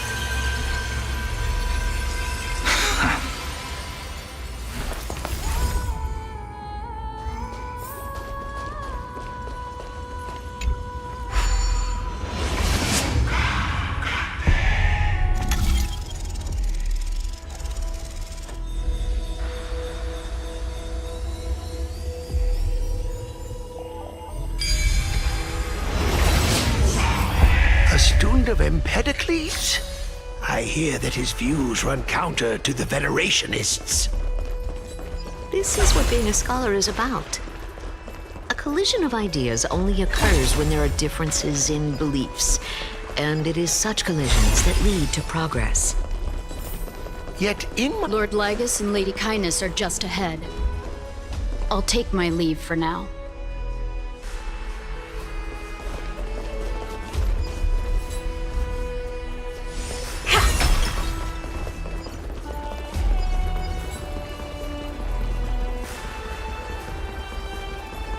Welcome to the Demigod Council, esteemed guests.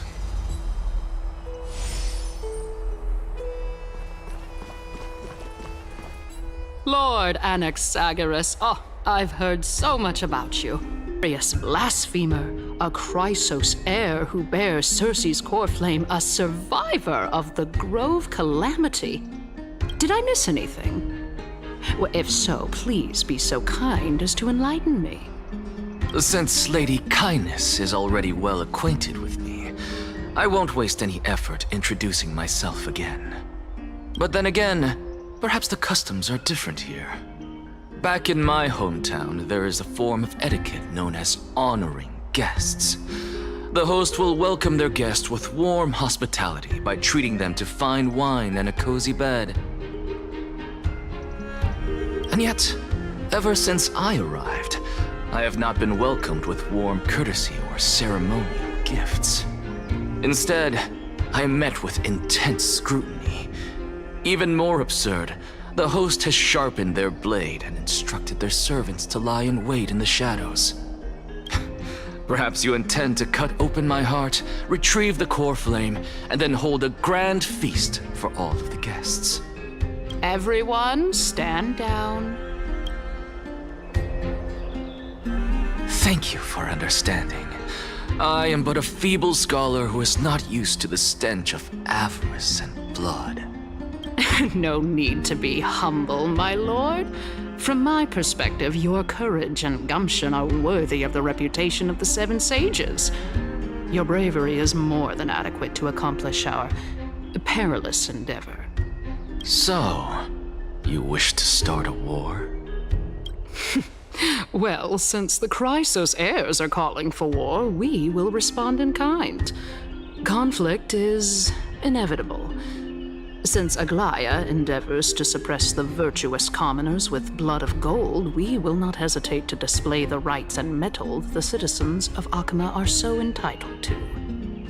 As to your question of whether peace is still a viable option, well, to that I can only say this. Everything hinges on the next citizens' assembly and whether they have a sudden epiphany amid the clamor of the masses.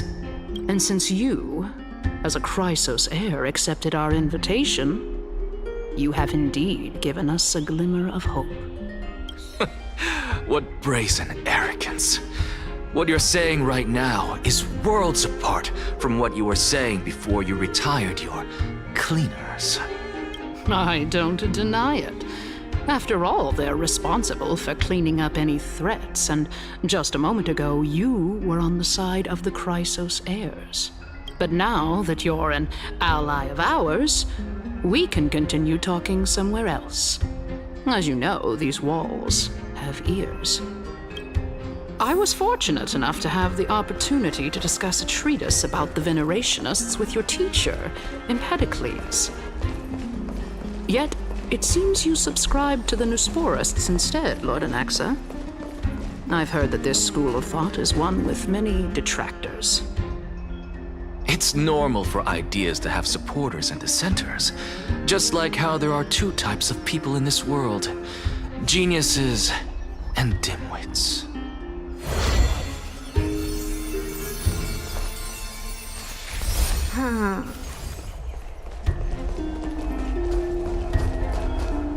Welcome back to the hub of the Demigod Council, Lord Anaxagoras. Surely you remember that countless eloquent orators have stood in this spot before and emerged victorious by stoking public sentiment with their words. And yet there have also been innumerable blasphemous philosophers who set themselves up for failure because they refused to defend their actions. This tiny stage is the most profound embodiment of Akama in centuries. In 15 days, this site shall also become the most important, as well as the final turning point in Akama's history. May the both of us carry out our duties with honor and lead the masses back toward the Erechrysia, a golden age with no death, strife, or trickery. Oh my, 15 days and nights. That aligns perfectly with the date of your demise. Could such a coincidence truly exist? Using death to prove myself fits my intentions perfectly. What strong conviction you have, as expected of the hero who dared to stand up to the Gold Weaver. As expected, she misunderstands you. That's enough, Lady Kindness. Dispense with the niceties. I only accepted your invitation so that I can serve the commoners alongside the members of the Council of Elders. Don't test my patience with such superfluous formalities. Well, you say that now, but surely you also require my aid as well, so that you can stay alive even when being pursued by the Golden Thread? You worry too much. She won't show her hand too freely, as she still needs to garner support from the masses at the Citizens' Assembly.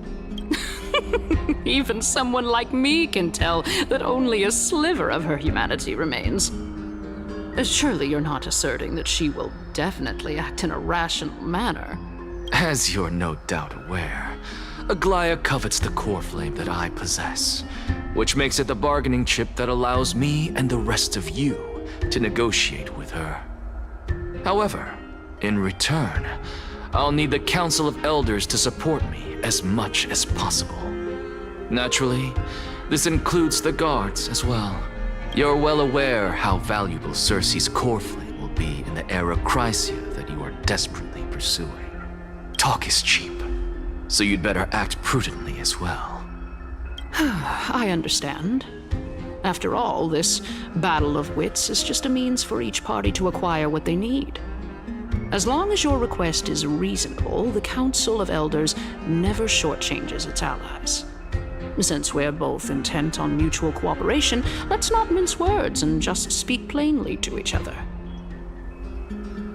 Let us decide how much we can secure for ourselves and how much we're willing to sacrifice, like true philosophers, with our words and wisdom.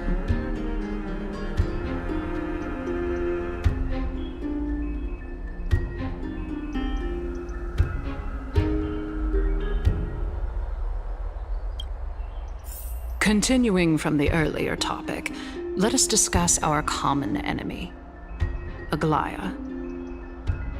She is the second most experienced Chrysos heir across the whole of Akama, who has gradually lost her humanity to the ravages of time and the ablation of the core flame. A formidable opponent indeed. Admittedly, there is ample reason for her to take your life. Yet your previous reasoning is quite sound. As a seasoned political animal, it's unclear whether she will actually cross that irreversible boundary. Moreover, she still needs you alive so that the Titan's trial can be completed. Is there anyone present who can swear by the sacred vow of Kefali and guarantee that you weren't in league with that woman before coming here? Are you just trying to pull the wool over our eyes and aid her in her savagery?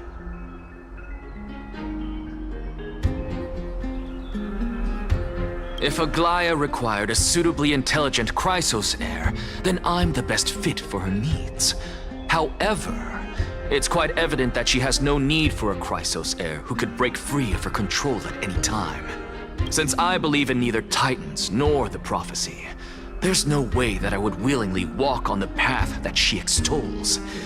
Given how rigorously she enforces her principles, how would she ever accept a heretic such as me? I understand what you mean. At the very least, the both of us agree that this tyrant who wallows in extravagance and greed is the greatest threat to achieving peace in Akama. The Council of Elders is willing to defend your right to live, just as we defend every oppressed citizen. However, I regret to say that sentiments in favor of the Chrysos heirs and Aglaia are only growing in magnitude. The peace that we are aspiring toward, as well as everything that we hold dear, will be destroyed completely. The city will be burned to ashes, and the citizens' blood will be shed. Tell me, what are you willing to do for our esteemed citizens so that they can vanquish the enemies of our fine city?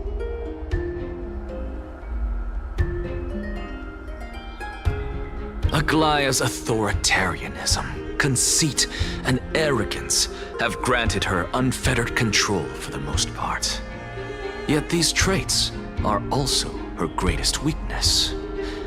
If I can render her helpless by forcing her to experience the agonizing pain of betrayal, I am certain she will never recover from such a setback. Surely you don't believe that such a tiny betrayal will be enough to push her to her wit's end. What's more, there are many who remain silent, merely watching to see how much chaos I can unleash.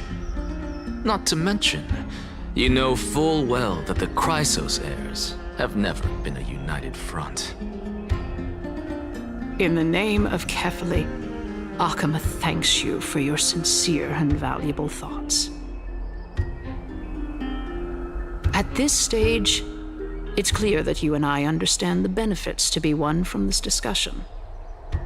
Let me put it plainly. The Council of Elders has always been renowned for its fairness, and that fairness is built on a foundation of sincerity. The Council of Elders has vowed to all citizens of Akama that it will always remain loyal to them.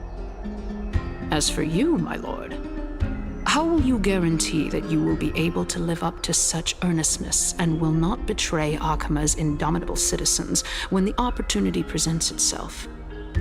Just as you now betray Aglaia when it suits you.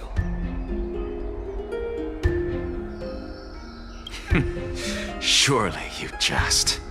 My loyalty does not need to be proven. The fact that the Council of Elders is asking for proof of my loyalty is itself akin to a form of betrayal. I am incredibly honored to have witnessed the both of you bury the hatchet in a civilized manner. However, I am afraid that I must interrupt for a brief moment. As the Theoros, I have observed the following. Lady Aglaya the Goldweaver is currently on her way to Dawncloud. Oh. Well, I do believe that we might have a slight overabundance of guests today. Feeling dissatisfied, Lady Kindness? Despite the Council of Elders' lofty residence on Dawncloud, it must still tolerate the whims of the Chrysos heirs. So you were holding back just now. Seems like you are better at playing this game than I. In any case, I'm glad that she's arriving here. So tell me, Anaxagoras, now that you're an ally of mine, if Aglaya were to demand that I hand you over, what should I do? You can do as she says. Tell her that the Council of Elders merely wished to chat with me and had no intention of offending her. However, by doing so, the authority of the Council of Elders will be as thin as papyrus that has been soaked in blood. Not only can it be destroyed at the slightest touch, but the Council will also lose possession of a valuable core flame. No, more like 2 core flames. After all, at the next Citizens' Assembly, that young lady who is synonymous with death will also be standing on our side. Oh? How can you be sure of that? Is that of importance to you? All you need to know is that I have a plan. In my opinion, you should be more worried about the impending threat. If Aglaya can seize me in full view of the masses today, she could also dismiss the entire Council of Elders in one fell swoop tomorrow. If that happens, the discussion that we've just had will turn into an utter joke instead. Is this the outcome that you wish to see, Lady Kindness? Fine. I will handle this matter appropriately. But you do best to remember this. Fool the people and karma will be on your tail. I'll overlook it this time, but don't count on there being a next time. Unless, of course, you crave cruel punishment and consider suffering the perfect state to ponder the true nature of souls.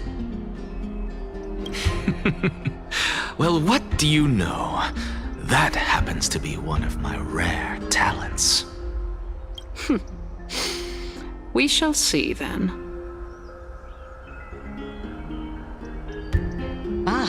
I've got to say that you've managed to really impress me again. But shouldn't you be going after more? Dying to know what I'm after, I mean, I'm the reason Titan after all. It is in me to ask and seek answers. Easy there. You'll learn the answers soon enough. I didn't bring it up with her purely because she doesn't have the means to give me what I truly want. It's as they say, onlookers see most clearly. The true masters of Dawncloud have always been the Theoros, who watches over everything.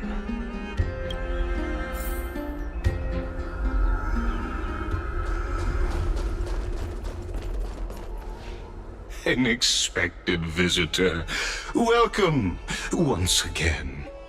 You know, you could actually skip all the pointless debate and come straight to me to seek an audience with Kefali. I have no reason to refuse you, do I? You may not, but Kindness has. Whoever gets hold of Kefali's core flame will get to rule over Akama. She's wary of me, so naturally I had to gain her trust. I would say that debate was not at all pointless. Very true. In my view, this individual has gone to great lengths to get close to Kefali. He might very well be plotting something nefarious against the Titan. Are you still willing to let him pass, knowing this? Yes, very much so. All living creations are always free to visit Kefali's transcendent vessel.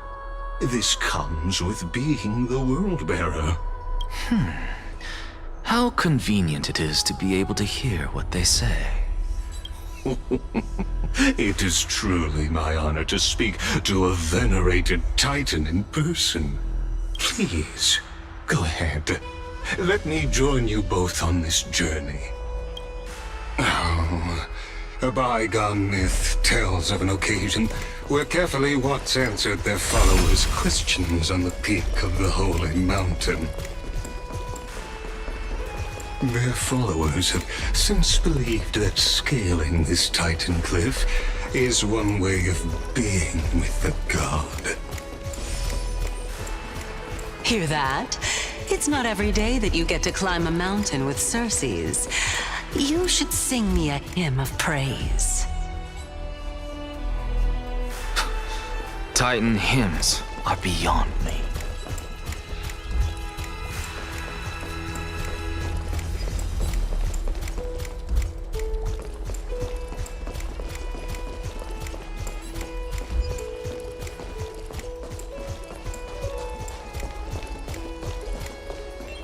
Go on ahead.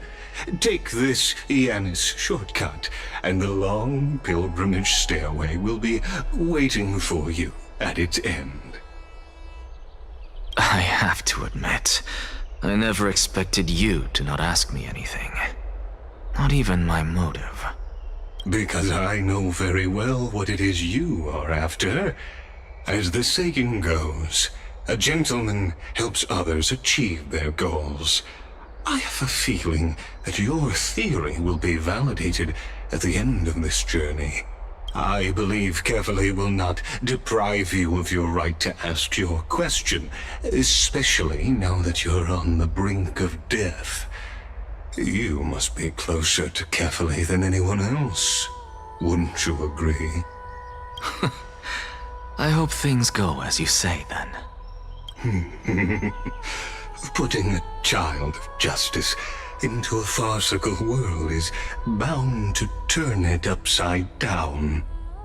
It is my hope that you bring a much-needed change to this world which is on the brink of destruction.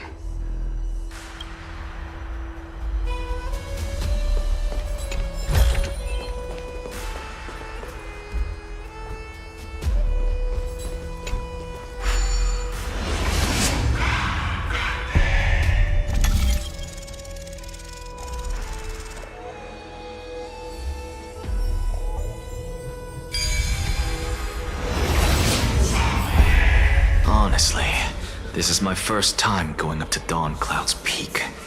What a splendid view. Isn't it about time you recognize the magnificence of us Titans? Well, I don't see how this place is different from those temples in the city. All they have are magnificent facades. And even though I've come this far, I'm still doubtful about getting useful clues from him. I must be getting ahead of myself to be expecting to hear something nice from you. Oh? Haven't you been in my head for some time now? It's high time you get used to how I feel about things. Alright, we're just a short hike away from Kefali. No time to waste here. So the intellectual debate from earlier was too draining for you, huh? If Amphorius gets a new lease on life, you should focus on strengthening your body and stop shirking social interactions. Save your concern. The Titan is in sight. Can you make it? Why? Are you going to carry me up if I were to fall now? I know how far I can go, so just hold your tongue and come along. Fine then. I guess I won't say any more. I'll just wait till your soul dissipates completely to gain control over your body. Wait. Is that... Cersei's? Hey, look at that. Huh? What should I be looking at? Am I hallucinating? Or do we even get to see souls when we're close to dying?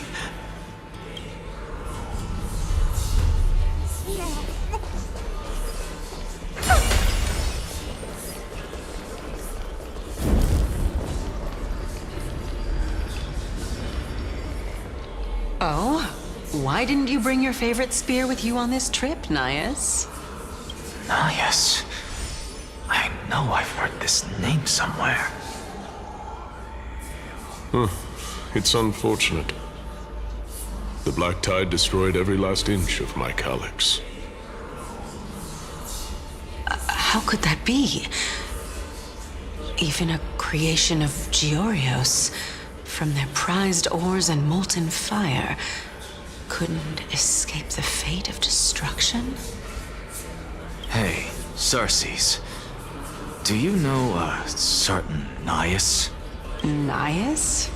No, not that I remember. How did you even think up such a strange name? I just saw him. Nias. A warrior-like figure who was just chatting with you here. No, I have no such memory. Could you be hallucinating?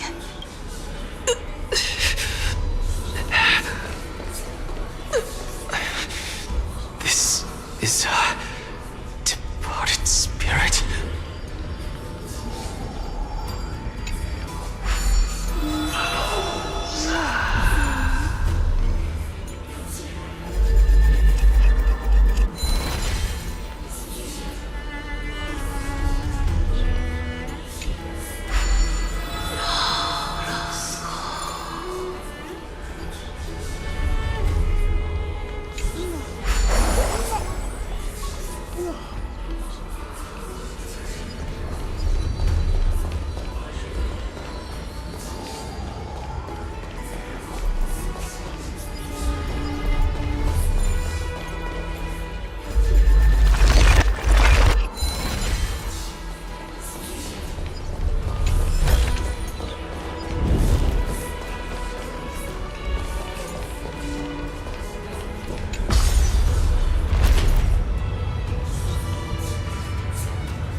Enough about me. Did Kaos ever reply to you? Well, regrettably. Seems like the price of becoming a demigod is a lot heftier than we thought. Kaos. Demigod. I've never heard of this person. Which Titan's authority did he inherit? Look on the bright side, Nias. Since we've come all this way, I doubt he'd snub his old friends, would he?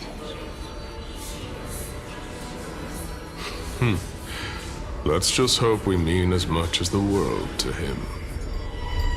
Hey! Are you seeing that same hallucination again? Yes. It's still you and Nias, but you're now talking about a certain Kaos. I'm guessing he's one of your companions? Kaos? This name sounds just as strange to me. Never mind. I think I know what this is about. If things are as I thought, then they aren't hallucinations, but the souls of people. What?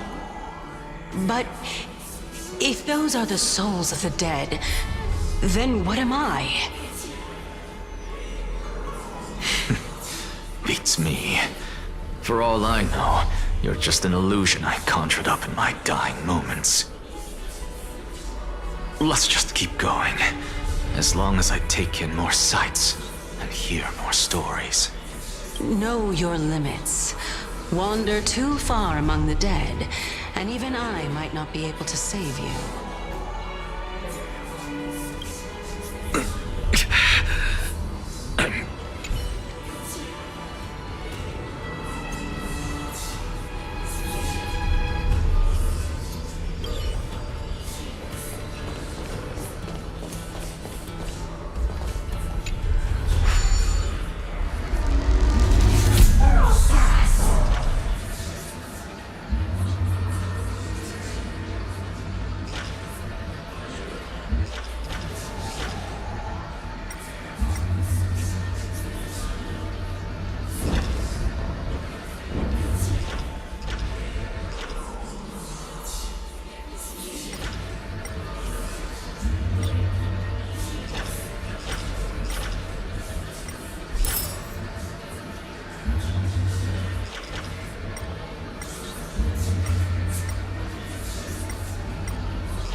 So...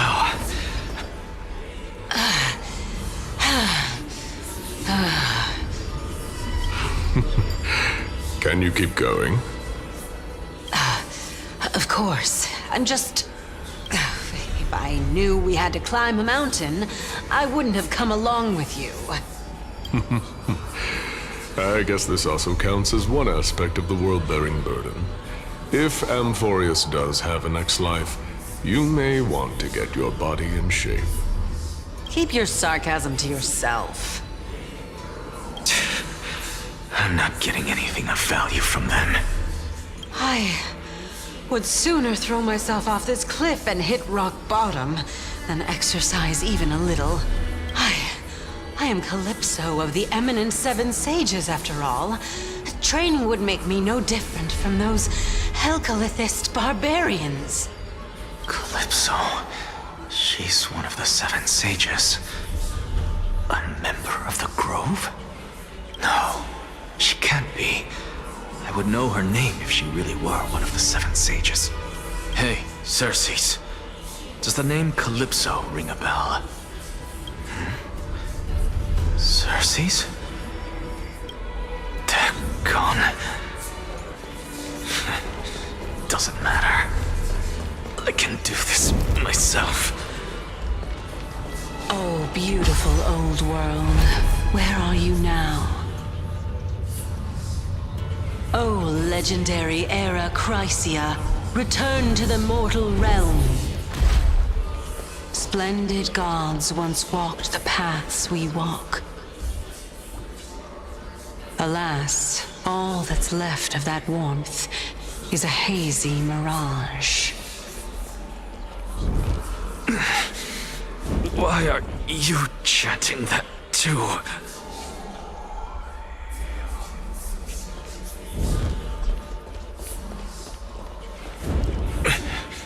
We're here, finally. So, I don't get to ask the Titan my question, but all of you make for a pleasant surprise, nonetheless. Very well then, let me uncover the truth for myself.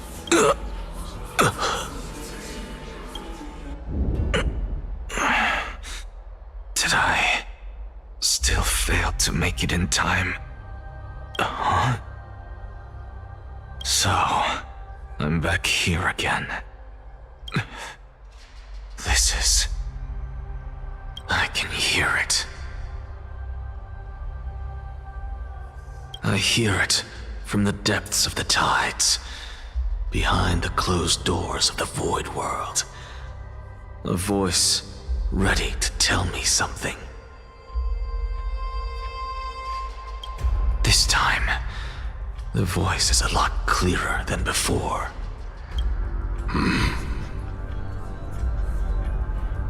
Since we've come this far, let's just wait.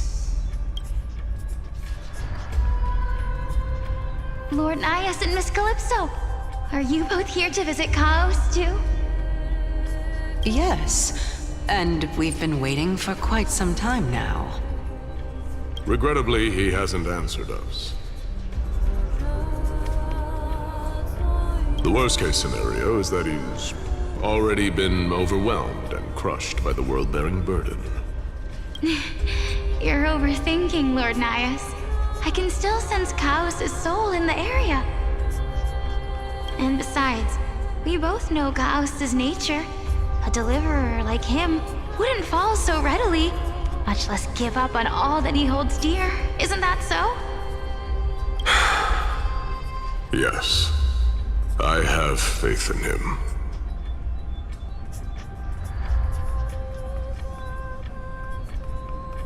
That reminds me. Why are you making this trip alone, Polixia?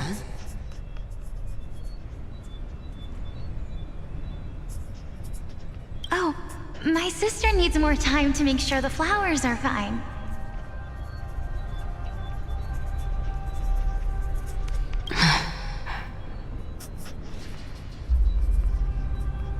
Such a pity. Both of you have hearts kinder than anyone else.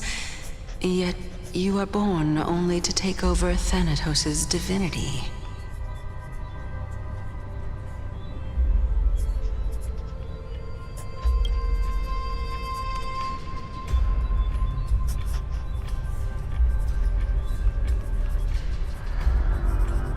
Everything that I see and hear this time has left me shaken to the core. What may seem like a mundane conversation is in truth a once-in-a-lifetime exchange that has revealed the ultimate answer to Circe's question. The conjecture has taken shape and must now be solidified into a theorem. Next, I only need to seek verification from Kefali. By doing so, I can answer Circe's question and reclaim my body. But no, I will not do that. That isn't important. Because another one of my conjectures, one that I have always dreamed of proving, has been proved right this very instant. Fusing a mortal soul with that of a Titan to replace said Titan is not a ludicrous idea after all.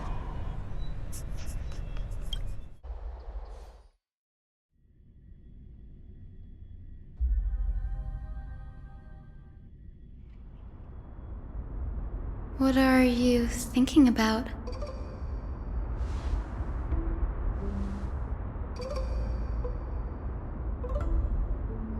Is that so?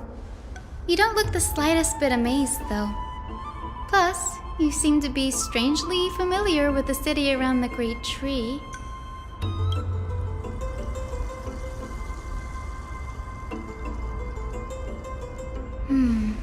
Events of the past, huh?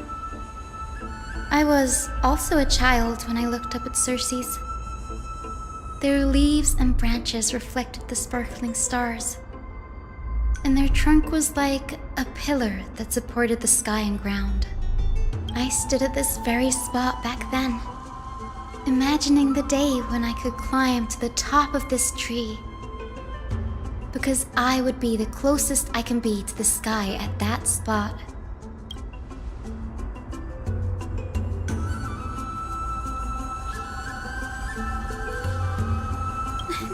Don't read too much into it. I mean, can mortals even hope to reach Aquila's realm? They're a strict and draconian god, nothing like Circe's. Reason is willing to share what is theirs with others, but Sky only expects people to revere them. You get what I'm saying, right, Denny? After all, the Titan that imprisoned you and Grey here in Amphorius is none other than Aquila themselves.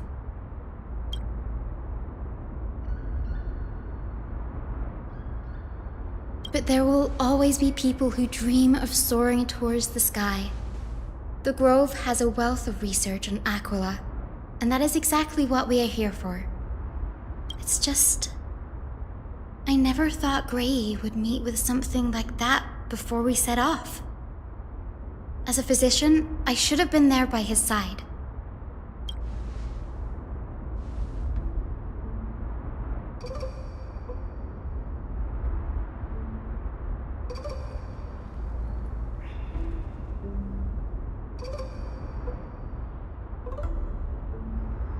Yeah, there is no rest for the weary, huh? In any case, what we're looking for could be anywhere in this enormous grove. Let's split up to cover more ground.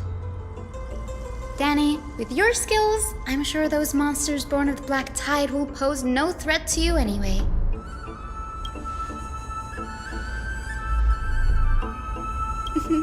Have you forgotten that you're talking to the chief physician of the Twilight Courtyard? Have more faith in me. I'll be just fine.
よっ。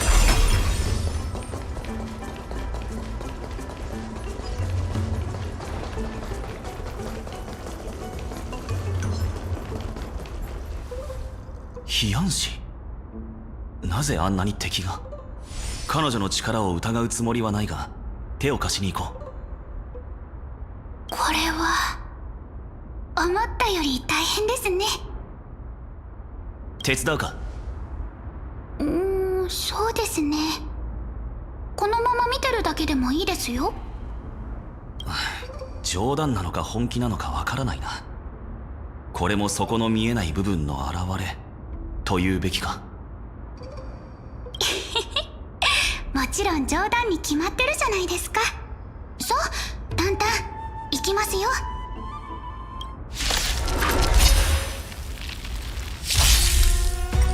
反抗陽動霊落。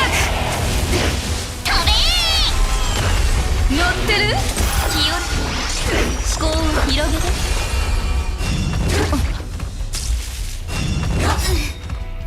万象いずすぎる。いけ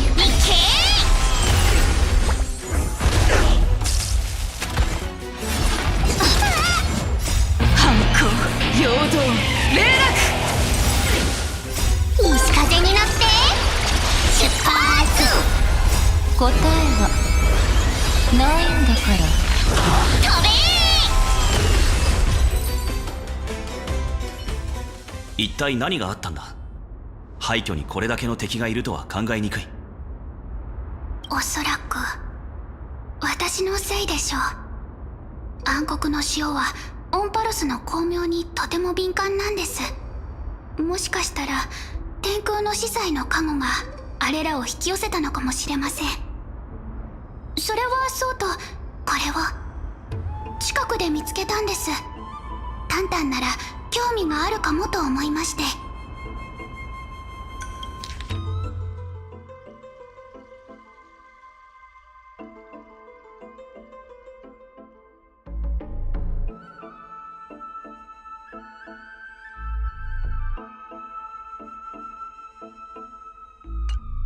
アナク・サゴラス。理性の火種と一体化したあの学者のことが書かれている。アナイクス先生が天空のことを研究してたなんて。そんなこと私でさえ聞いたことないですよ。火を追う旅とは対立するかもしれないとファイノンが言っていたな。かもしれないっというのはちょっと遠回しかなと。先生は神を敬いませんし、信託に対しても否定的な態度をとってました。自由を謳う呪帝の中でも異端者と呼ばれてたくらいですから。ですが、まさか冒涜者がサーシスに選ばれるなんて。運命とは本当にわからないものですね。道中、俺も巻物を見つけた。お前が持っているものと関係があるかもしれない。本当ですか？見せてください。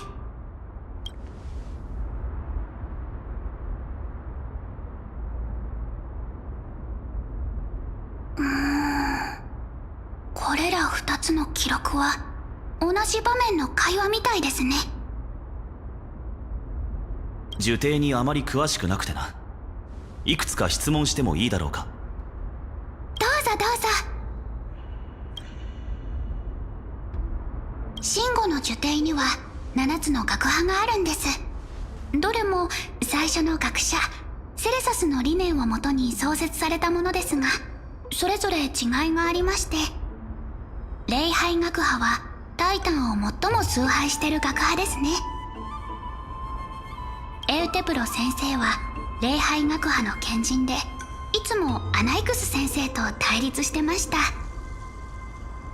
七賢人をタレンタムの天秤にかけるなら、片方にアナイクス先生、もう片方にエウテプロ先生を乗せなければ水平にはなりません。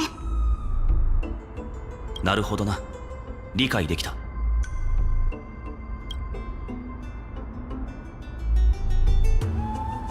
今やほぼ全てのオンパロス人が天船の物語でエーグルの体躯は天よりも壮大であり、その神罰は非常だということを知っています。なので大型の天船を建造するという方法も取れないでしょう。ですがトリビーピラブロスを100倍の威力にすることができれば、監視の目をごまかすことができるかもしれません。それは冗談で言ってるのか？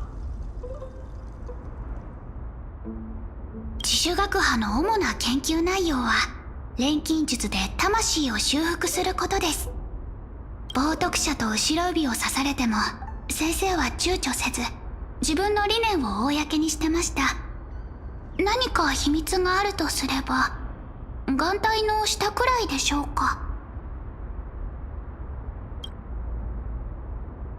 すべての間違いへの試みは正しいに近づく一歩である。先生はいつもそう言ってました。先生からすると天船の墜落には別の意味があったのかもしれません。天幕は突破できないものじゃなかった。神罰を招いたのはまさに大事な一歩を踏み出したことの証明に他ならないとか。残念ながらエーグルに関する研究は今も礼拝学派を中心に行っています。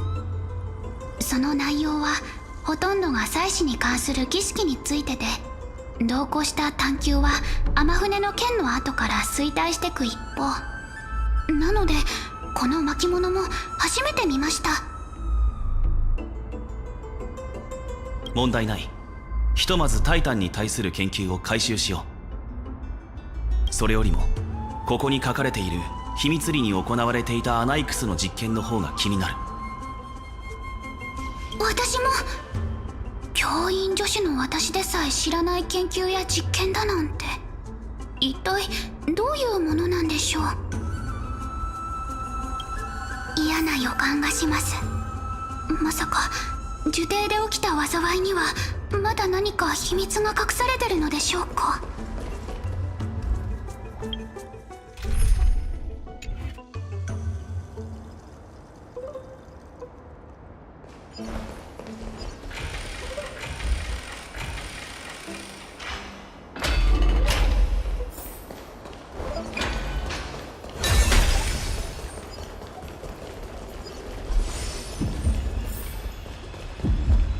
ここは呪帝の図書館、友愛の館です。大学派の著作はもちろん、様々な国の哲学、詩歌、信仰の書籍があります。噂によると、受帝に知恵を求める都市国家は、それと同等の価値がある知識を差し出さないといけないんだとか。これまででポカーンとしちゃうような事件も少なくなかったみたいですよ。かつて赤頭学派がある作家から原稿の原本を借りたそうなんですが、なんと複写したものを返して原本はここに隠してしまったんですって。それは礼を変えているな。そんな遠回しな言い方はしなくていいんですよ。だってそんなの強盗と変わらないじゃないですか。なら受帝はクレムノスに対してその強盗をしたことはあるのか。それはどうでしょう。クレムノスには辞書すらないと言ってる人もいましたし、もしかしたらそれで強盗の被害には遭わずに済んだのかもしれませんね。友愛の館の蔵書数はあまりにも膨大ですので、一巻ずつ探すのは現実的ではありません。なので蔵書の石板で必要な資料だけ検索して奥平間に持ち帰ってから研究しましょう。そうだな、ここは危険だ。長居しない方がいい。床に散らばっている巻物はお前が石板の操作をしている間に確認しておくとしよう。そうすれば見落とすことはないはずだ。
この忍耐力、彼が暗黒の塩から生き延びられているといいが。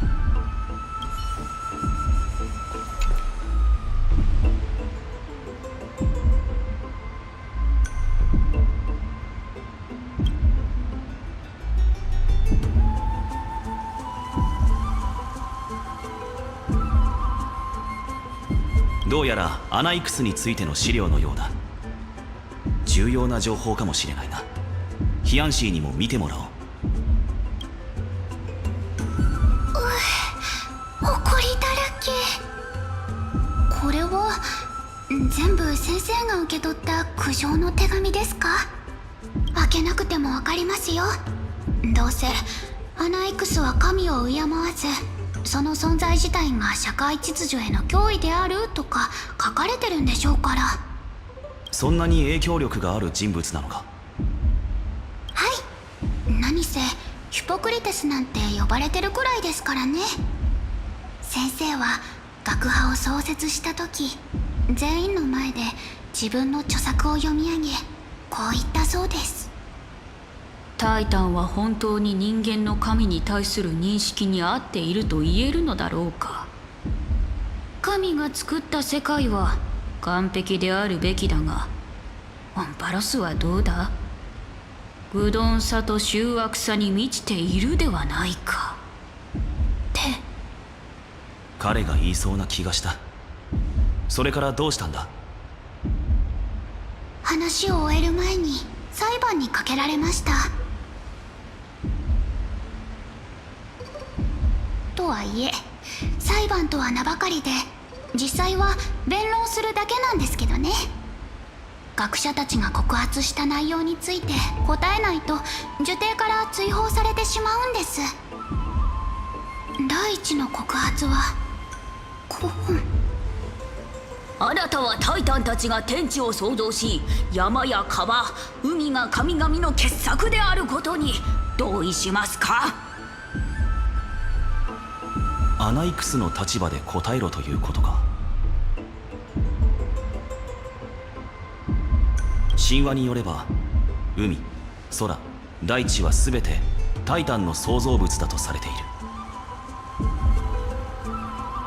もし先生もそう答えられていたら非難を受けずに済んだでしょうに。ですが先生は日和の歴史を例に挙げ、人類も神権を告げる可能性があると説いたんです。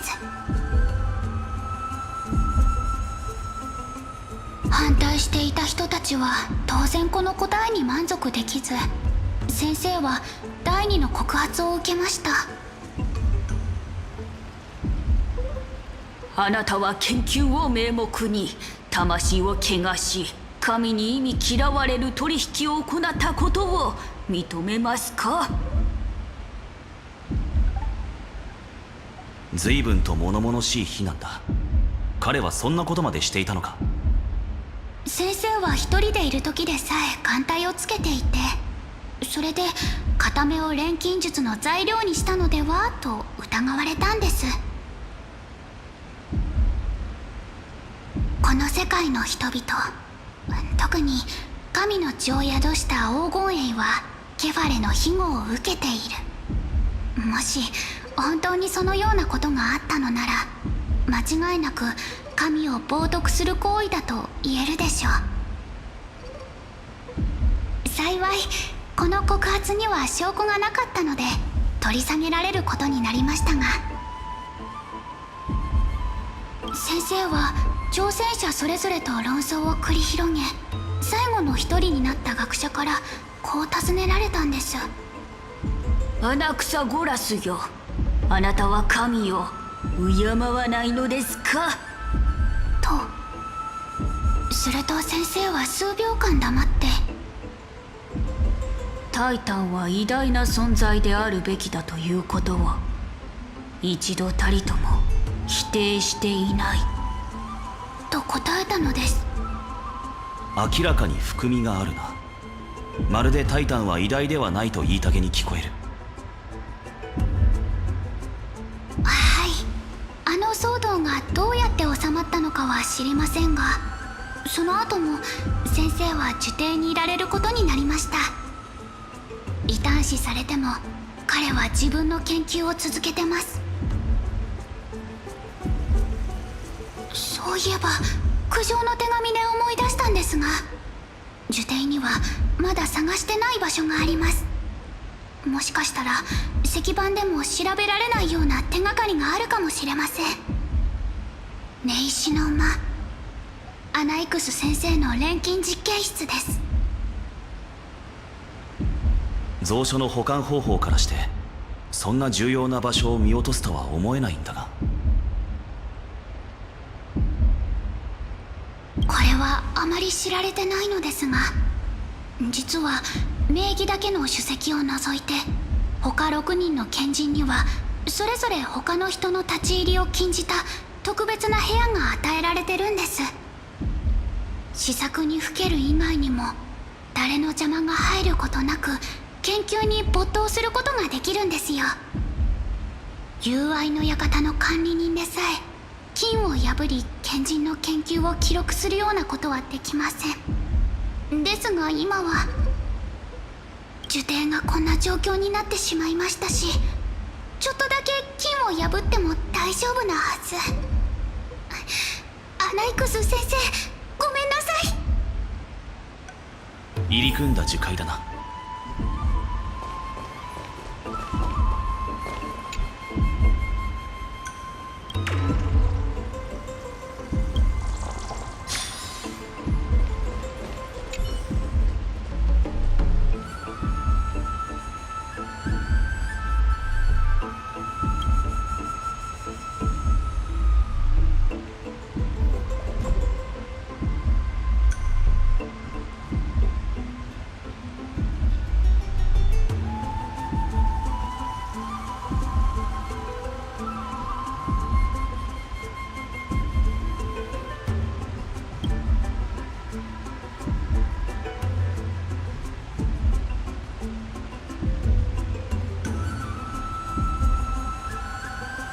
最後の方法は無理なら実力行使。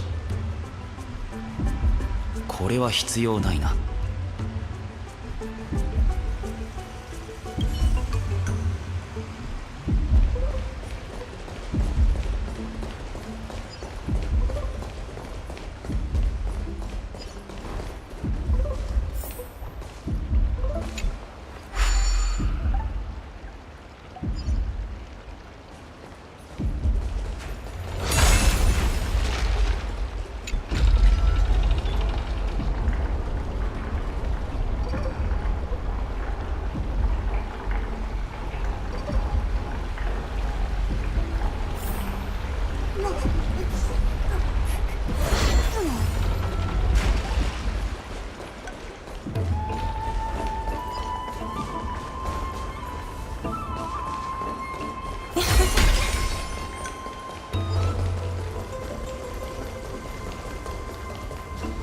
着きましたが、どうして何もないのでしょう。錬金用の材料に陣の図案、部屋の封印まで、まさか全部暗黒の潮に飲み込まれてしまったのでしょうか。道理で来た道に外敵への備えがなかったわけだ。ここに入ったことはないんだったな。はい、そもそも錬金術は危険なものですし、他の学生たちが言うには、アナイクス先生は奇妙な素材を収集しては実験を行い、顔は埃まみれ、髪はボサボサになって出てくるそうで、なのでここには誰も近づこうとしなかったと思います。あら、あそこの本棚だけ綺麗に残ってますね。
どういうことでしょう。奥平魔の皆さんに私まで先生の研究対象になってるんでしょうか。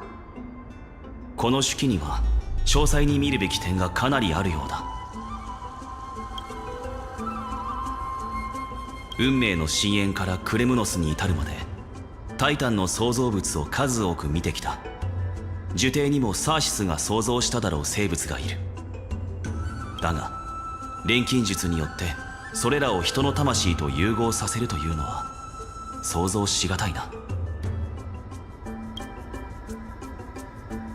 アナイクスは黄金栄に流れている神聖に着目し、英雄たちの背景を細かく考察したようだ。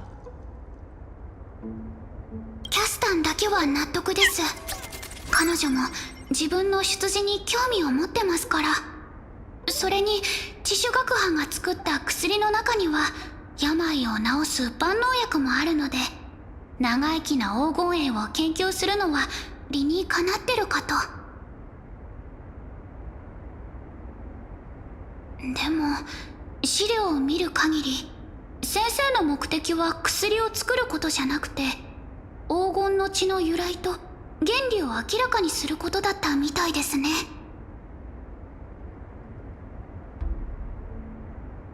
アナイクスは錬金術によって黄金衛の体内にある黄金の血をより純度の高いものへと錬成し、神聖に到達させようとした。これがいわゆる至純に近づけるということなのだろう。だがタイタンの創造物や人体を錬金の材料とみなしているのはいささか狂気じみている。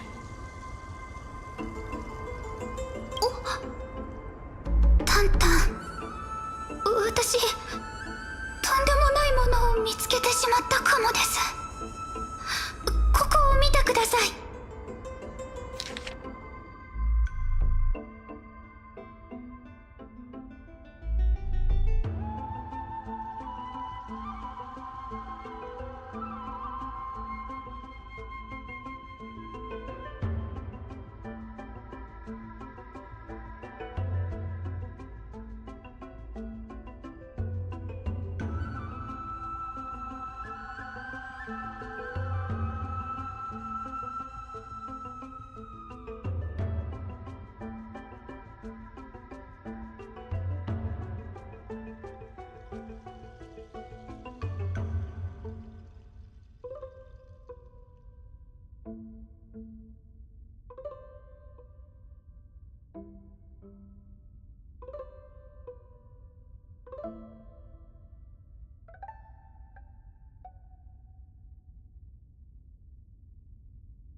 一番心配していたことが現実になってしまいました。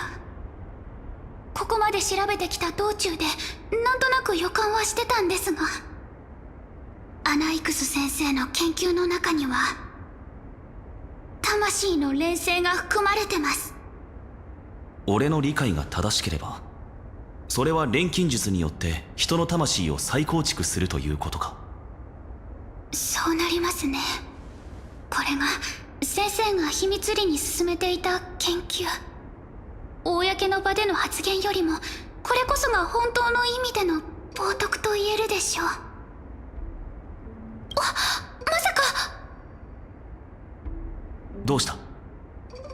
暗黒の潮が来襲した時のことです。呪帝はサーシスの火種を別の場所に移そうとしましたが、途中で予想外の事件が起きてアナイクス先生は犠牲になりました。だがサーシスはアナイクスを蘇らせた。そして今の状況にということだったな。はい。ですが考えてみてください。アナイクス先生と理性の火種の融合が偶然ではなかったとしたら。どういうことだ？もし暗黒の潮が迫ってきてる中、自分の命が尽きかけているとしたら、あなたならどうしますか？どんな代償を払ってでも得られた推測を実現しようとするだろう。暗黒の潮が侵入してきた時、先生が啓蒙の玉座に向かった本当の目的は、錬成を行い自分の魂をタイタンの火種と融合させることだったんでしょう。それ自体は成功したのだろうか？いいえ、その後の反応を見た限りだと先生にとってもこの状況は想定外だったはずです。彼もまさかサーシスが同じような決断をするとは思っていなかったのかもしれません。錬金術の思考がなくなってることが研究がまだ終わってないことの証明ですよ。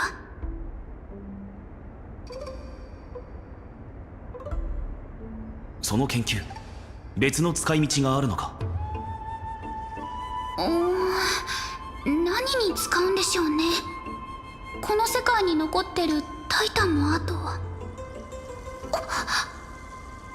待って、まさか。創造の原理を掌握し、万物を完全な状態で誕生させなければならない。アナイクスは今オクヘイマにいる。彼の目的は？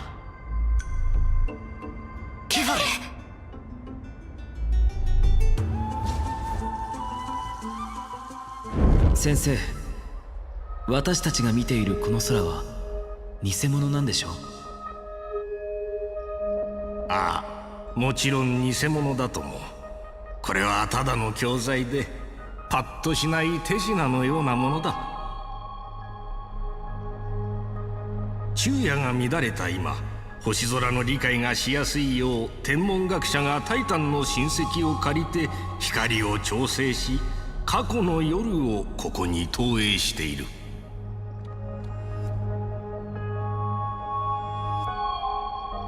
生徒の空がケファレの黎明のミハニによって照らされているようにな。ではオクヘイマの空も偽物なんですね。そう結論を急ぐな、アナイクス。手品の種を暴いて得意げにするのは子供だけだぞ。多くの場合、実際は無知でなかったとしても、人は無知を装わなければならない。それは自己欺瞞ですよ。人々はケファレの創世神話も司祭が言うことも全て信じている。ですが私とあなたはすでに無知という名の眠りから覚めています。タイタンが紡いだ法則が適用されている世界で、空には彼らが投じた星空が満ちている。この事実にはもう気づいたというのに、なぜ私たちはこの偽りのエアを見るばかりで投影機を操作する側には回れないのでしょう？アナイクス、君が私の心に疑念の種をまいてからもう随分と経った。私は数えきれないほどの昼夜を費やし、推論や競争を書き留めてきたが、目覚めた時それらを全て焼いてしまったのだよ。なぜ私たちが家計に処されることになるからですか？私は礼拝学派の賢人として唐に根茎のように大樹とつながっているのだ。その一挙一動はその枝葉だけにとどまらず、やがて必ず大樹そのものを揺るがすことになる。しかし最も重要なことは、死を目前にした私は黄金の血と魂についての考察をただ直感的に疑うしかなく、結論づけるまでには至れないということだ。私の中に流れる黄金の血はあまりにも希薄、証明のしようもない仮説をこれ以上考える気にはなれない。ですが私ならできます。先生、機は熟しました。私があなたの代わりにこの偉業を成し遂げてみせます。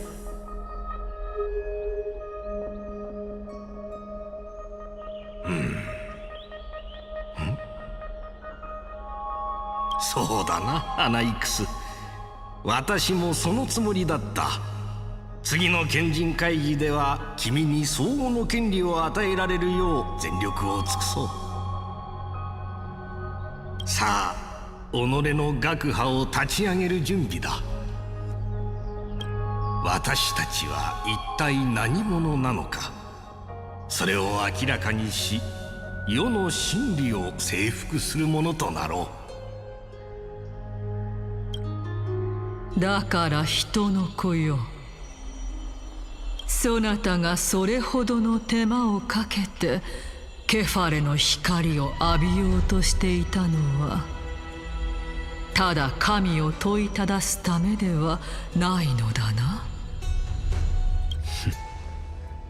そうですが、もし私が知性を持たぬ大知獣であったなら、偉大な力を前に頭を垂れ、神々が信託を授けてくれることを願ったでしょう。しかし私は2本の足で歩く知恵と尊厳を持った人間なのです。率直に言うが、このような途方もない力の前では人間であろうと大地獣であろうと違いなどないのではないか。あなたもスティコシア人の話を聞いたことがあるでしょう。彼らは押し寄せる荒波に直面しても座して待つことはせず、波の激しさに見合った堤防を築き、狂乱するファジェイナに枷をかけたといいます。サーシス、人々は私を冒涜者だと罵りますが、私は神聖の存在を否定しているわけではないのです。私から見ればタイタンなど所詮人類がまだ征服していないだけの力に過ぎない。おや、タイタンに匹敵する力を手に入れようというのか。ならば信託に従い試練に挑めばいいだろうに。タイタンの力だけで満足するようでは浅はかですよ。私が掌握したいのは生命の根源にある法則であり、魂の本質。私たちは一体何者なのか。あなたのおかげで死は魂の終わりだという事実を様々な面から検証できました。しかし死があれば生があり、終わりがあれば始まりがある。魂はどのようにして誕生するのか。私の計算式に不足している解はただこれだけです。その口ぶりからするに何か考えがあるのだな。いえ、もう結論は出ています。先ほどの死の旅でその回をこの目で見たのですよ。アナイクス先生、約束通り伺いました。一刻も早く彼の命を救わねばなりません。ことをややこしくするのは控えていただきたいです。もちろんですよ。率直にあなたの欲しがる答えをあげましょう。ですが10日交換の原則に従い、あなたは代価を支払わなければなりません。構いません。応じます。代価が何なのかすら聞かないのですか。死のタイタンの真相、そして彼の命。これが私の人生で唯一人の命を救える機会かもしれないんです。だからわかりました。では舞台の幕を上げましょうか。待て、そなたはタナトスの所在と我らが一体何者なのかを同時に証明しようとしているのか。まず私はこれまで認知の罠に陥っていたことを認めなければなりません。表面上だけ見ればこの2つのテーマには関連性がない。ですが論理的には10日であり、実際は魂の本質に対する2つの異なる説明に過ぎません。次になぜそう言えるのか。先ほども説明した通り、答えはあの死の旅に隠されています。先生は冥界に行ったのですか。ええ、今の私は生ける屍も同然。しかしそんなことはどうでもいいんです。肝心なのは私があの英雄たちの会話を聞いたことですよ。サーシス、覚えてます？あなたもあの場にいたと話したでしょう。我にそのような記憶はないと言ったはずだ。死ぬ前に幻でも見たのではないか。覚えているはずがありませんよね。なぜならあれはあなたではなく呪帝の七賢人カリプソーだったのですから。カリプソー。それはこの娘の前で適当に名乗った偽名のはず。なぜそなたがそれを知っている？七賢人だというのもなおさら馬鹿げている。我の庇護のもとにある賢人なら気づかぬはずがない。そなたも呪帝の過去についてはよく知っているであろう。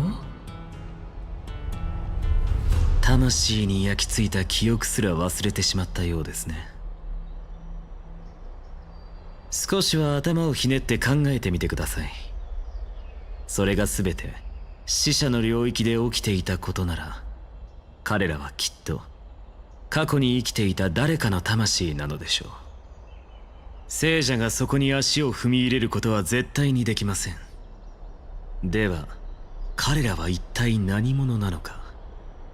特にカリプソーはなぜ誰のことも覚えていないサーシスと同じ顔をしていたのか。答えは明白でしょう。そう、すでに滅びたあの英雄たちこそがタイタンたちが神になる前の姿。神々は無から生まれた創造主などではなく人間だった。人間が進化したものだったんですよ。どうしました？この真実に失望したのですか？無論だとも。だがそれに何の意味がある？もし我が本当に人の子だというのなら、そなたらは一体どこから生まれたのだ？それに、たとえそれが事実だったとしても、それはタナトスの居場所とは無関係ではありませんか？どうやって探せばいいのでしょう。そう言うだろうと思っていましたよ。私には確かな自信があります。この目の前にいる至高なる神に一から全てを語ってもらいましょう。そなたはタイタンを復活させられるというのか？死した人が生き返ることなどない。まして神ならなおさらありえない。ですが考えを逆転させれば解決は容易ですよ。答えはサーシス、あなたが私にしたのと同じように、私がケファレとして生まれ変わり、彼と同じように世の万物を再創造すればいい。簡単な話でしょ。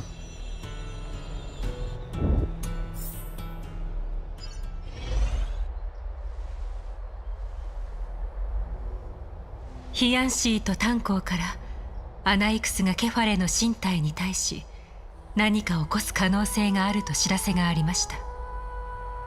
ケファレだって？一体何をするつもりなんだ？元老院はそれを知りながらそんな不敬な行いを黙認しているのか？いえ、それはありえません。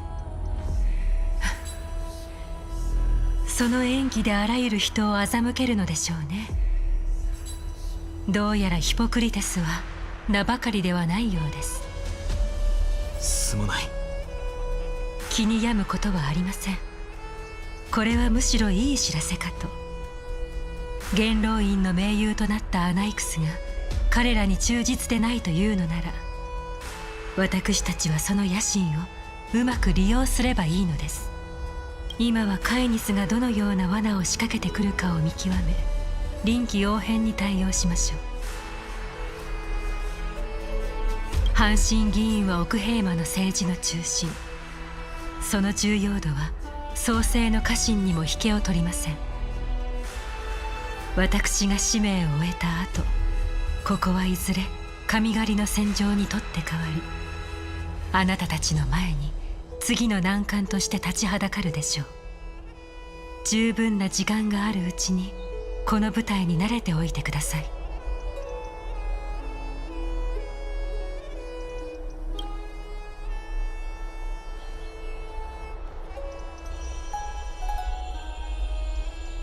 なんてことだ。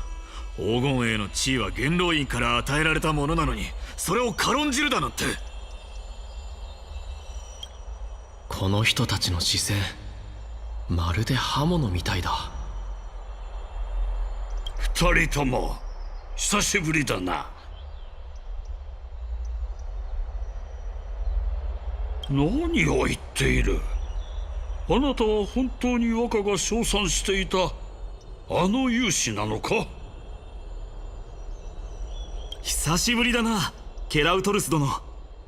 それにしてもどうして急に。声を抑えてくれ。見ろ、ヘラヘラした顔のハイエナどもがいるだろう。奴らはカイニスの手下、汚れ仕事専門の連中だ。一族の者に足止めを命じているが、あまり目立つような行動はしない方がいい。どうしても体を動かしたいなら話は別だがな。すまない。それで何があったんだ。昨夜雷鳴が聞こえなかったか。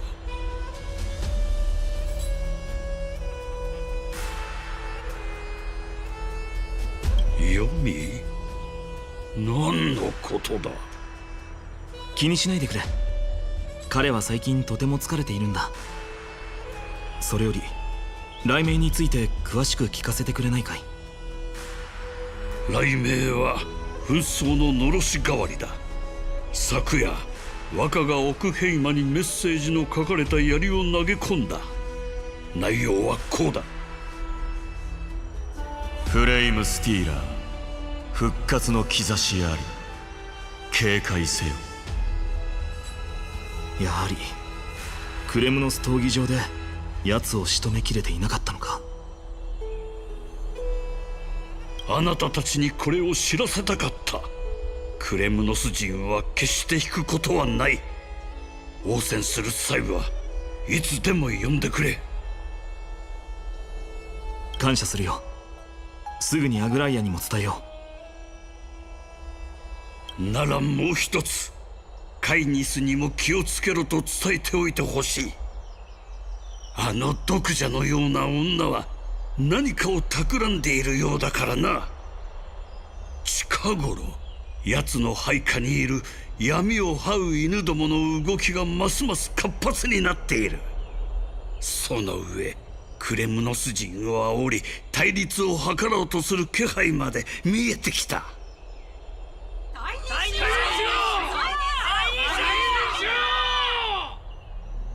これは。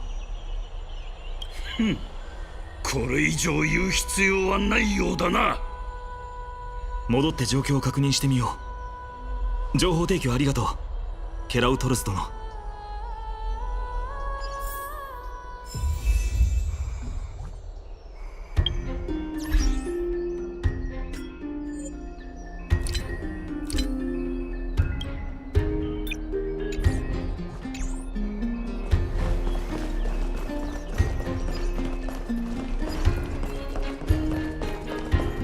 By Catherly into Lenten above, as the Theoros I have observed. Virtuous citizens of Akama, Finan Vides, Elysiae, and the Outlander are heading toward us.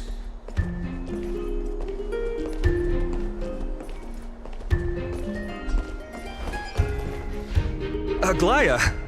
What happened here? I know about the poisonous fangs of that king snake through the golden threads.